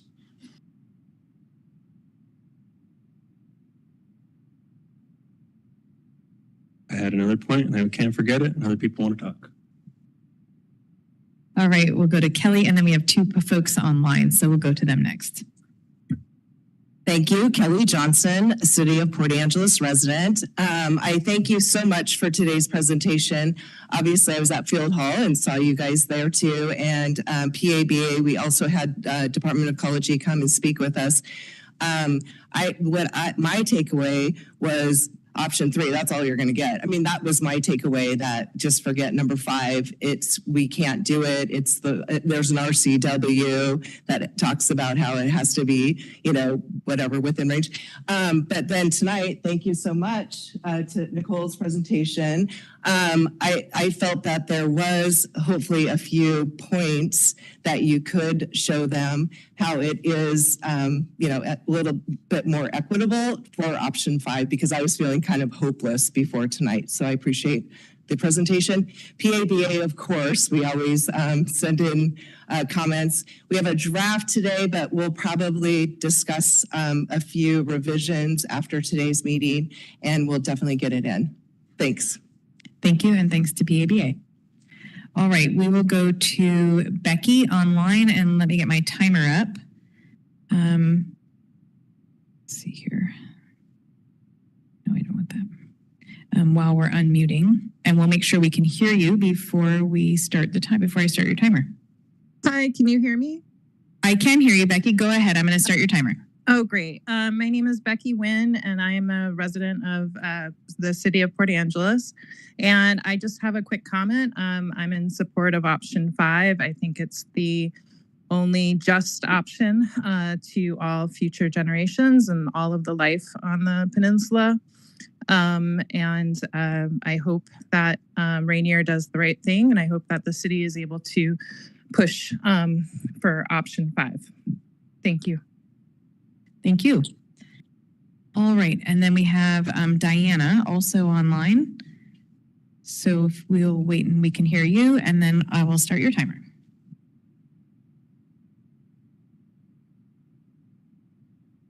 Diana, you are unmuted, but I cannot hear you.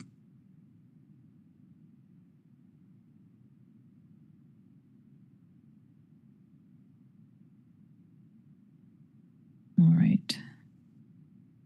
Do we want to try?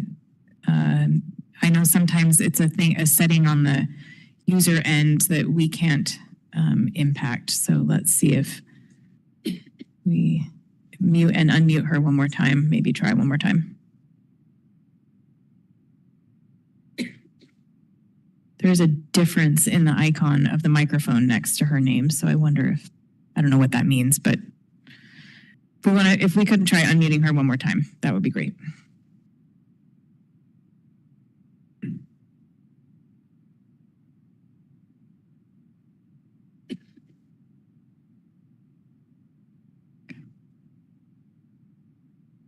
All right, it does look like it's something with the settings on her end.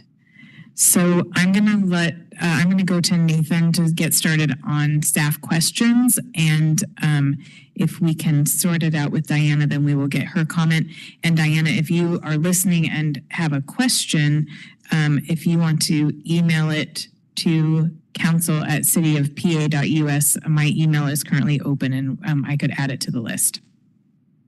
So we'll go to Nathan.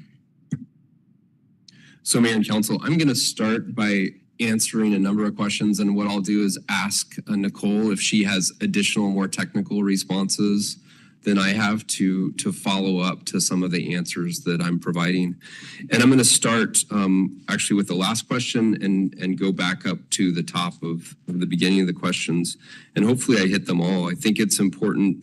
One of the last questions we received from Paul Gottlieb was, will the city carry forward this option, and how will the city ensure that we're carrying forward that option? And I think it's really important to share that the city has invested in Integral Consulting, taking a close look at the disproportionate cost analysis, which ultimately determines the outcome under the Model Toxics Control Act process of which selection Department of Ecology makes.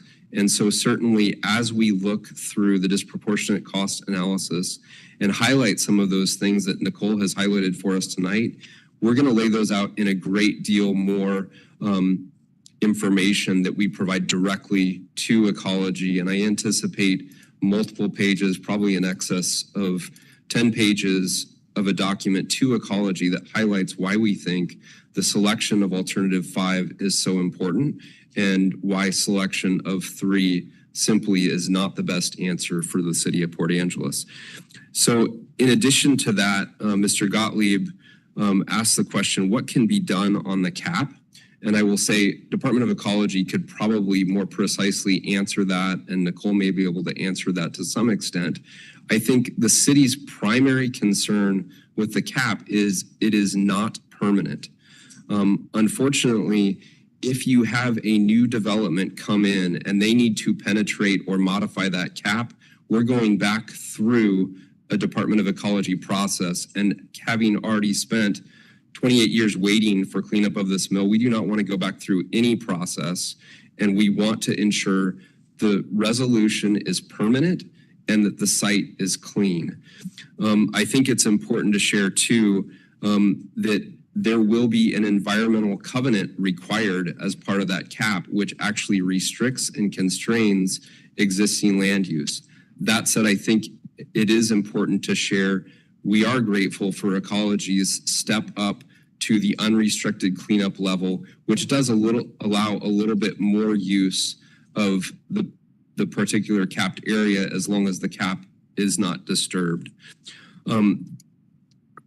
Next question that came up is how can the city control what occurs on the site? And I think this was Sam's second question, Sam Grello's second question. And I think it's really important. Probably our greatest tool is one we talked quite a bit about this evening, and that's land use. The Growth Management Act provides a great deal of authorization to municipalities relative to control of land use designation, zoning, as well as our shoreline master program. And I think those are all tools that we have a great ability to apply to this situation. And I think as you heard in Ms. Bornsworth's presentation this evening, we fully intend to modify that zoning. And we think that that will have an influential outcome relative to the comments that we submit to Ecology as well. Mr. Grello also asked, where would capped land responsibility be, or who would that lie with? And I think there's a number of parties. Certainly the contaminants, in my opinion, would rely with the polluter. That responsibility would be with them. I think certainly Department of Ecology is going to retain responsibility and oversight of that cap, as well as anyone who signs off on the associated environmental covenant. But Nicole might be able to speak a little bit more as to how a cap works and what the long-term obligations would be for a cap, as well as certainly Department of Ecology could provide a much better answer of what that cap means. And then the question was raised, what is Rainier willing to pay? Unfortunately, that is not a question that I can answer, nor can city staff answer that question. But certainly we care about this outcome, and we certainly appreciate Ecology's support with selecting a different alternative, and will push very hard for them to do their very best in accordance with the Model Toxics Control Act to ensure that the cleanup remedy is enforced at the end of the day, no matter what it takes. And then finally, the question was raised, why does the 10 acres need to be fenced? I don't have the answer to that specifically, but perhaps Nicole does.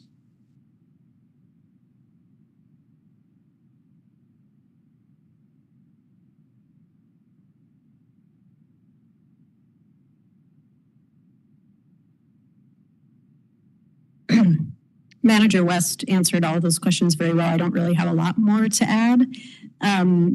The fencing is what's described in the action plan, and I don't have a good answer about why it would be required or not. That's kind of the vision that's laid out now. So that is a very good point, that it's in conflict with the discussion about the capped area being able to be redeveloped.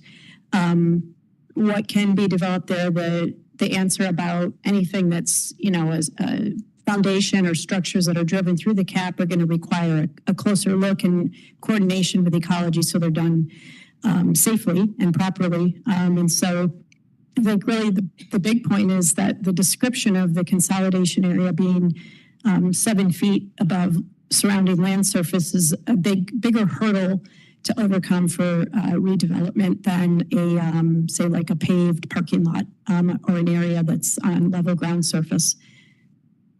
Was there another? Did I hit? There might have been a third piece. Nicole, I don't have an additional one that I'm aware of. Okay, thank you. All right. Well, thank you all very much for your comments.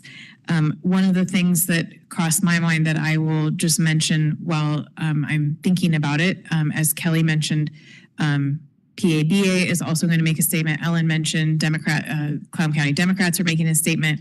And I think to the extent possible, there is also a lot of benefit in not just individuals making comments, but organizations as a group making comments, so that they can see, so the ecology can see the breadth of support that we have for this. I think we've had there are a lot of things in our community that we don't all agree on, but this seems to be one that we can all say option 3 is not a solution, as Sherry said. It's an option, it's not a solution, and solution, the only solution is number 5.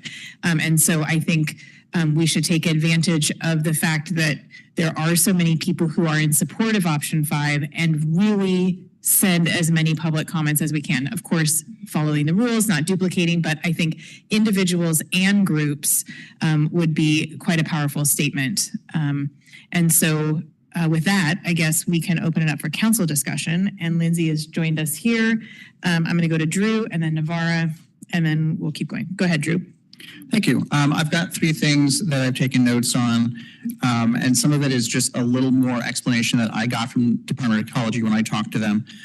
First off, as far as what happens if Rainier says that it's too much money. So that's the good news, bad news, according to Department of Ecology. When they say they don't take cost into consideration of whether or not they can pay, we've heard frequently that, well, they can afford to pay the higher one, why can't they? And Department of Ecology has said, well, we don't take that into consideration if they can pay it. I followed up with that and confirmed that it actually works both directions. If they do the $30 million option and they say, well, we can't afford that, Department of Ecology says, that's nice, we don't care, you're paying it. So it actually works in both directions. That's the good news about that. So they don't take into consideration if they should be able to afford it, they should do the more expensive one. That's not part of the equation. The next up, it's been brought up both a few times, would they sell later or why don't they just sell now? Having talked to the Department of Ecology, from their point of view, there's nothing stopping them from selling the property for $1 or whatever right this second, other than they haven't done it. The one exception to that, and the person I spoke to did say they're not positive that this part is accurate. So I would like to preface that very strongly, that I'm not 100% sure this part is accurate. But the actual shoreline, including the pier area, they have a lease with the Department of Natural Resources. DOR. Thank you, DNR. I've been awake since 6 o'clock this morning. You have to bear with me. I apologize. But that lease requires them to put everything back the way it was originally before they can get out of the lease. The lease is non-transferable. So they could sell the property tomorrow, but they're still stuck with the shoreline and the elements that they are leasing. They can't get out of that lease. The last one was directed towards us, council, as well as staff. I suspect there's a reason why we can't do this, but if we can we make a $20 million permit fee on caps over 2 acres? Because suddenly now, the equation doesn't work. And if that I say that in jest, but I legitimately do say that. And if our city attorney would like to weigh in of whether or not we can actually do that. But as a potential option, I would recommend we look to see with our master fee schedule of whether or not we can adjust the fee costs and permitting fees associated with capping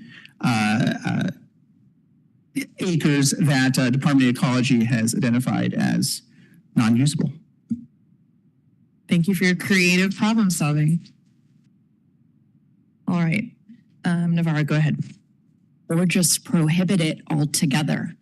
But if they can't afford it, then we get $20 million. Friendly debate among friends. There's so many things to say, and I feel my heart racing, my blood pressure rising, because what is happening is just unconscionable. And it is certainly very humbling to be able to sit in this seat tonight and be part of the decision makers here, especially because the last time this came around, I was a member of the public making public comment along with my friends. And going back to the timeline, I was about 5 years old when the site started to be cleaned up. And so to the point that Chairwoman Charles was making, it's my lifetime, my whole lifetime that this project has been going on. And it will continue to be another lifetime, somebody else's lifetime, our children's lifetimes, that this project will continue to go on. And that's a very humbling place to be and a very frustrating place to be. I have brought up the RCW for the Model Toxics Control Act. And I would just like to read the Declaration of Policy. It's 2 sentences that I'm going to read to you. Each person has a fundamental and inalienable right to a healthful environment, and each person has a responsibility to preserve and enhance that right. The beneficial stewardship of the land, air, and waters of the state is a solemn obligation of the present generation for the benefit of future generations. That is what they open with in the RCW of this act that was mentioned tonight, which has very strong enforcement provisions. This is what the state has said and what our legislator has said that the Department of Ecology has an obligation to do. And they have failed in that obligation. And they continue to fail, and they continue to take advantage of us. And as Mayor Dexter said, it is because we are a small community that they have taken advantage of us again and again and again. That the state with DNR having the lease that they have not objected to in all this time, they've not just, forced out Rainier from their lease obligations is unconscionable. The fact that Ecology has let this go on for 30 years, almost 30 years, is unconscionable.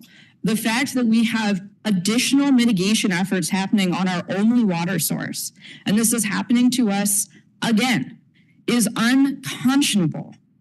And I think, as we all know here in this room, it has to stop with us. This council should be the last council that discusses this. It should be done. It should be over with. And we should be able to call this a success and a win. One of the things that was mentioned as well that Courtney mentioned is that in our Shoreline Master Program, we have a policy of no net loss. And something that many of us in council have pushed for is a policy of net ecological gain. But the option 3 that ecology has provided does neither. It is so frustrating, right? It does neither of those two things. Nothing that the state has provided as obligations to itself, they cannot even follow. And they require us as small municipalities to follow it because those are the right things to do, right? We, in this instance, need to hold our additional elected officials accountable and the unelected department heads at ecology to make sure that they are fulfilling their obligations under the law, which so far I don't believe they have. I think that's essentially what I was going to say, other than the fact that I'm just going to say that the other option, in addition to Drew's very helpful suggestion, which I would support, is I was at a conference a couple of weeks ago where I attended a talk called Making Polluters Pay. And I got to hear from the mayor of Richmond, California, talk about how they successfully sued Chevron because they have oil fields. And Chevron polluted their community so badly and so egregiously that they fought Chevron tooth and nail and were able to secure a $550 million settlement for their community. Well, why not us? Why not here? Why not make the polluters pay? Why not make them give us reparations for the harms that they have caused to us, our ancestors, and our future generations? Some of us here, including myself, are subsistence shellfish farmers, right? Or shellfishers. There are people who are commercial fishermen, people who rely on the bounty of our community to get their food. It's summer crab right now. And I had friends come and visit us and, had to be like, you can't eat the whole crab and you can't eat more than X amount of crabs, a year because they're so toxic. There's like many reasons for that, right? But this is one of them. And it affects all of us. It affects so many people and so many people for generations to come with the health of our waterways that we have to make them stop. And I think that the only way that we're going to do that is together. It's extremely powerful to hear so many people come and talk to us and see so many people in the room and on Zoom.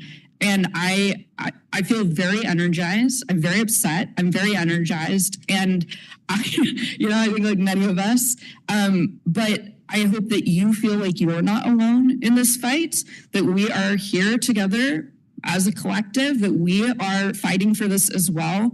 We can do it together, and we need to hold ecology and our state representatives accountable and make sure that Rainier, fulfills its obligations to the people of Port Angeles. Thank you, Navarra. Latricia, go ahead. Thank you for those really strong, passionate words there, Navarra and Drew. You're pretty sneaky, but I'm pretty proud of that. Good job. Good job. I do want to say that I've often bent Nathan's ear and said, heck, if you want to go after ecology, you got my support, and I'm all in. But I think that I don't think that rhetoric when we talk about going after them is going to get us to a spot where we really want to be. We want to stay out of court because we do know, and Elwa knows very well, that court is Rainier's favorite place to be. I, too, have worked on this project for way too long. 1998. I remember when they said that they were shutting down. It shocked the community. It shocked the schools. And I was in college, and we're like, hey, that would be a great project to do a college presentation on impacts to the school district through the loss of students because they're really shutting down. And I don't think the school district at the time even thought about that, because when we went to them, they're like, oh, it's not going to impact us.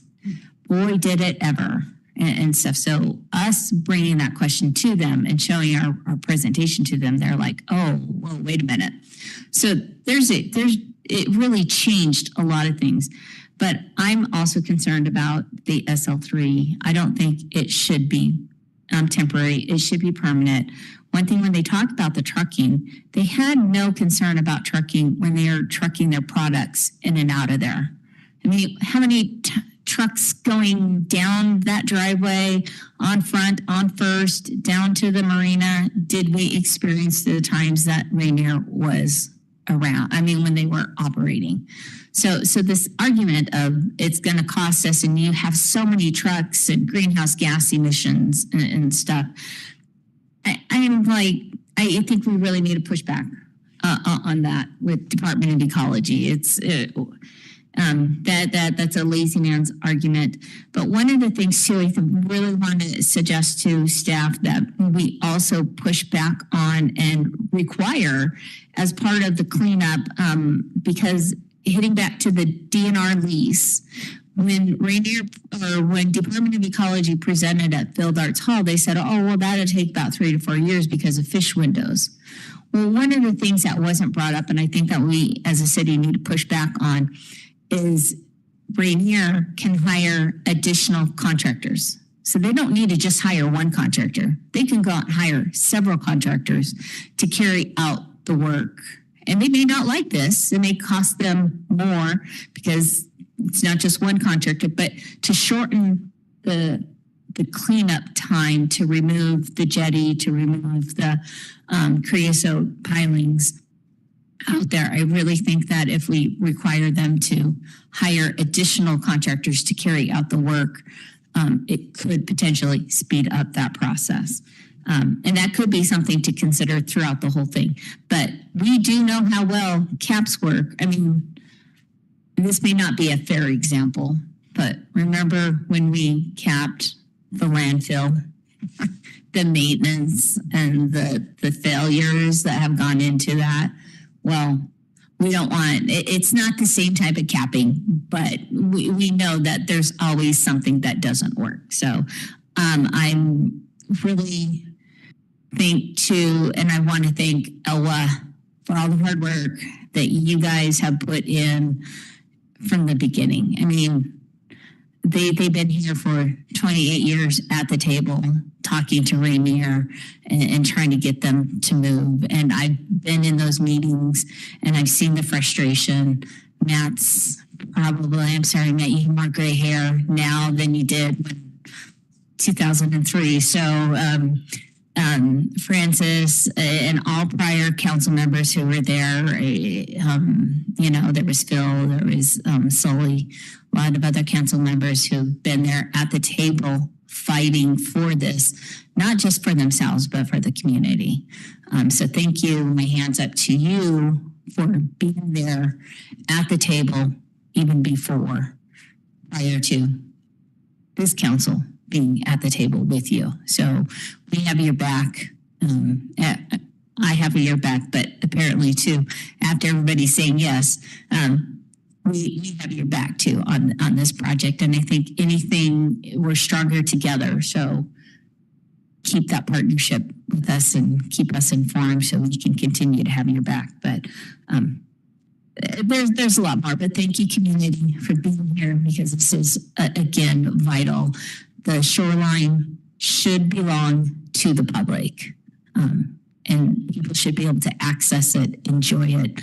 And ecosystem services, having a 7-foot cap there's no ecosystem services. You don't have your natural shorelines, and that's going to be missing. You can't have those.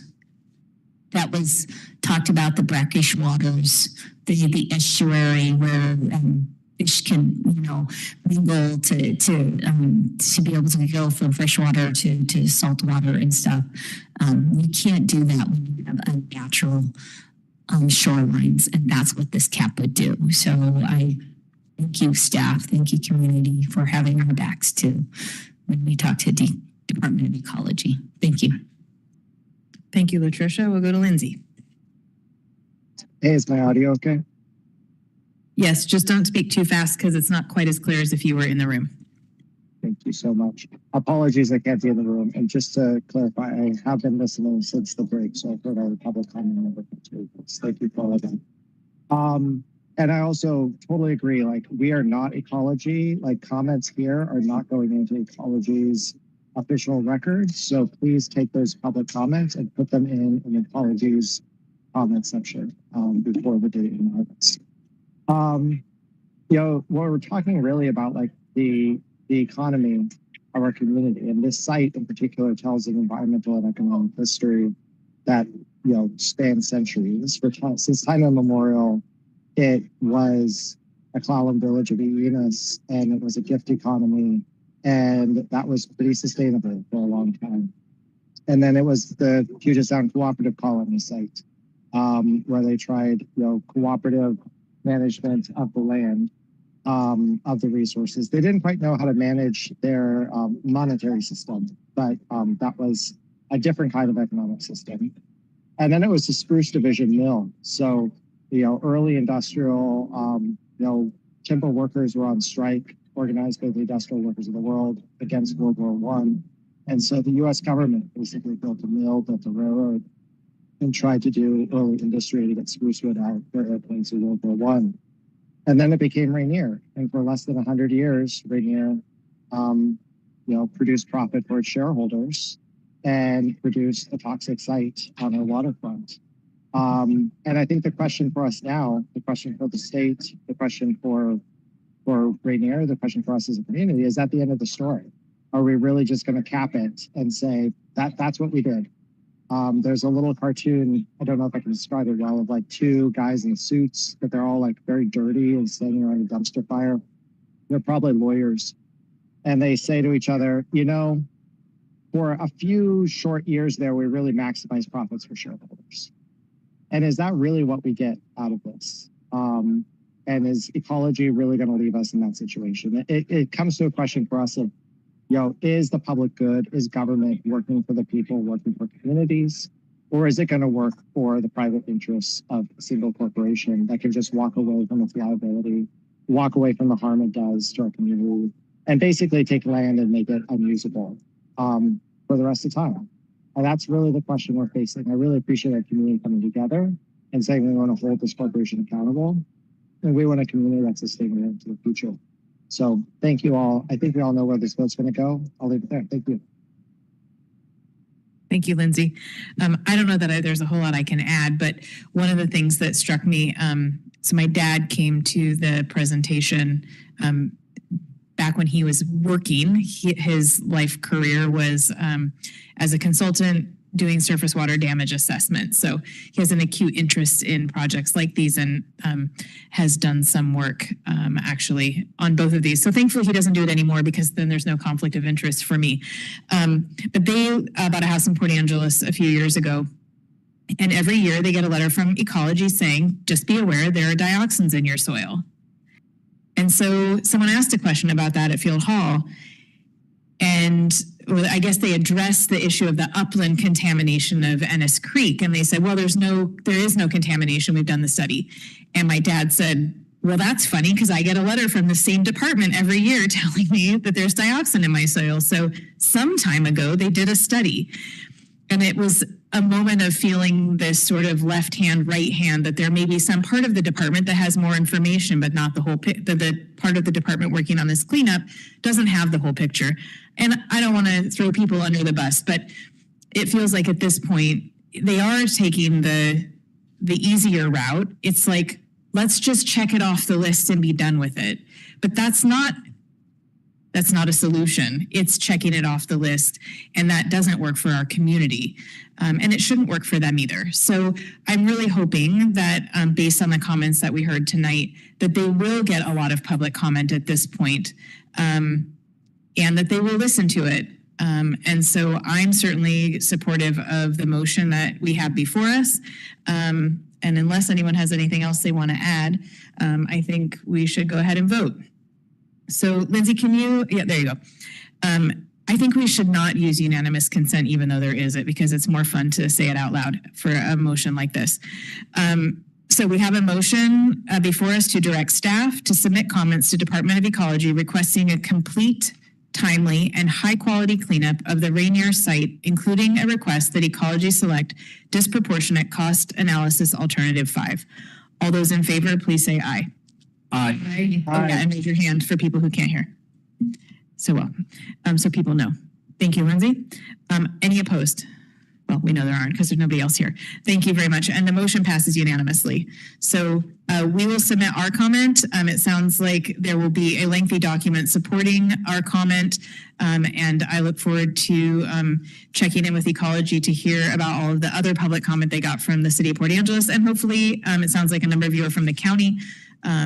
Maybe we'll have some service clubs that also weigh in. I saw Commissioner Johnson here. I don't know if he's still here. But maybe the county will also weigh in. So thank you all very much for taking the time to come tonight. If you have had questions that weren't answered, I would encourage you to reach out to Ecology if we weren't able to answer them for you. Thank you all very much and have a good night. Oh, whoops. And my computer just shut down. Lindsay, go ahead. Oh, sorry. I was waiting for the magic adjourn word. I am interested in Councilmember Schwab's proposed idea rather than make a motion around that now. I would encourage that we bring that up at a subsequent meeting. Thank you. Yeah, we'll bring that at a future council meeting for discussion. Everyone's leaving, so we'll see you when you come back.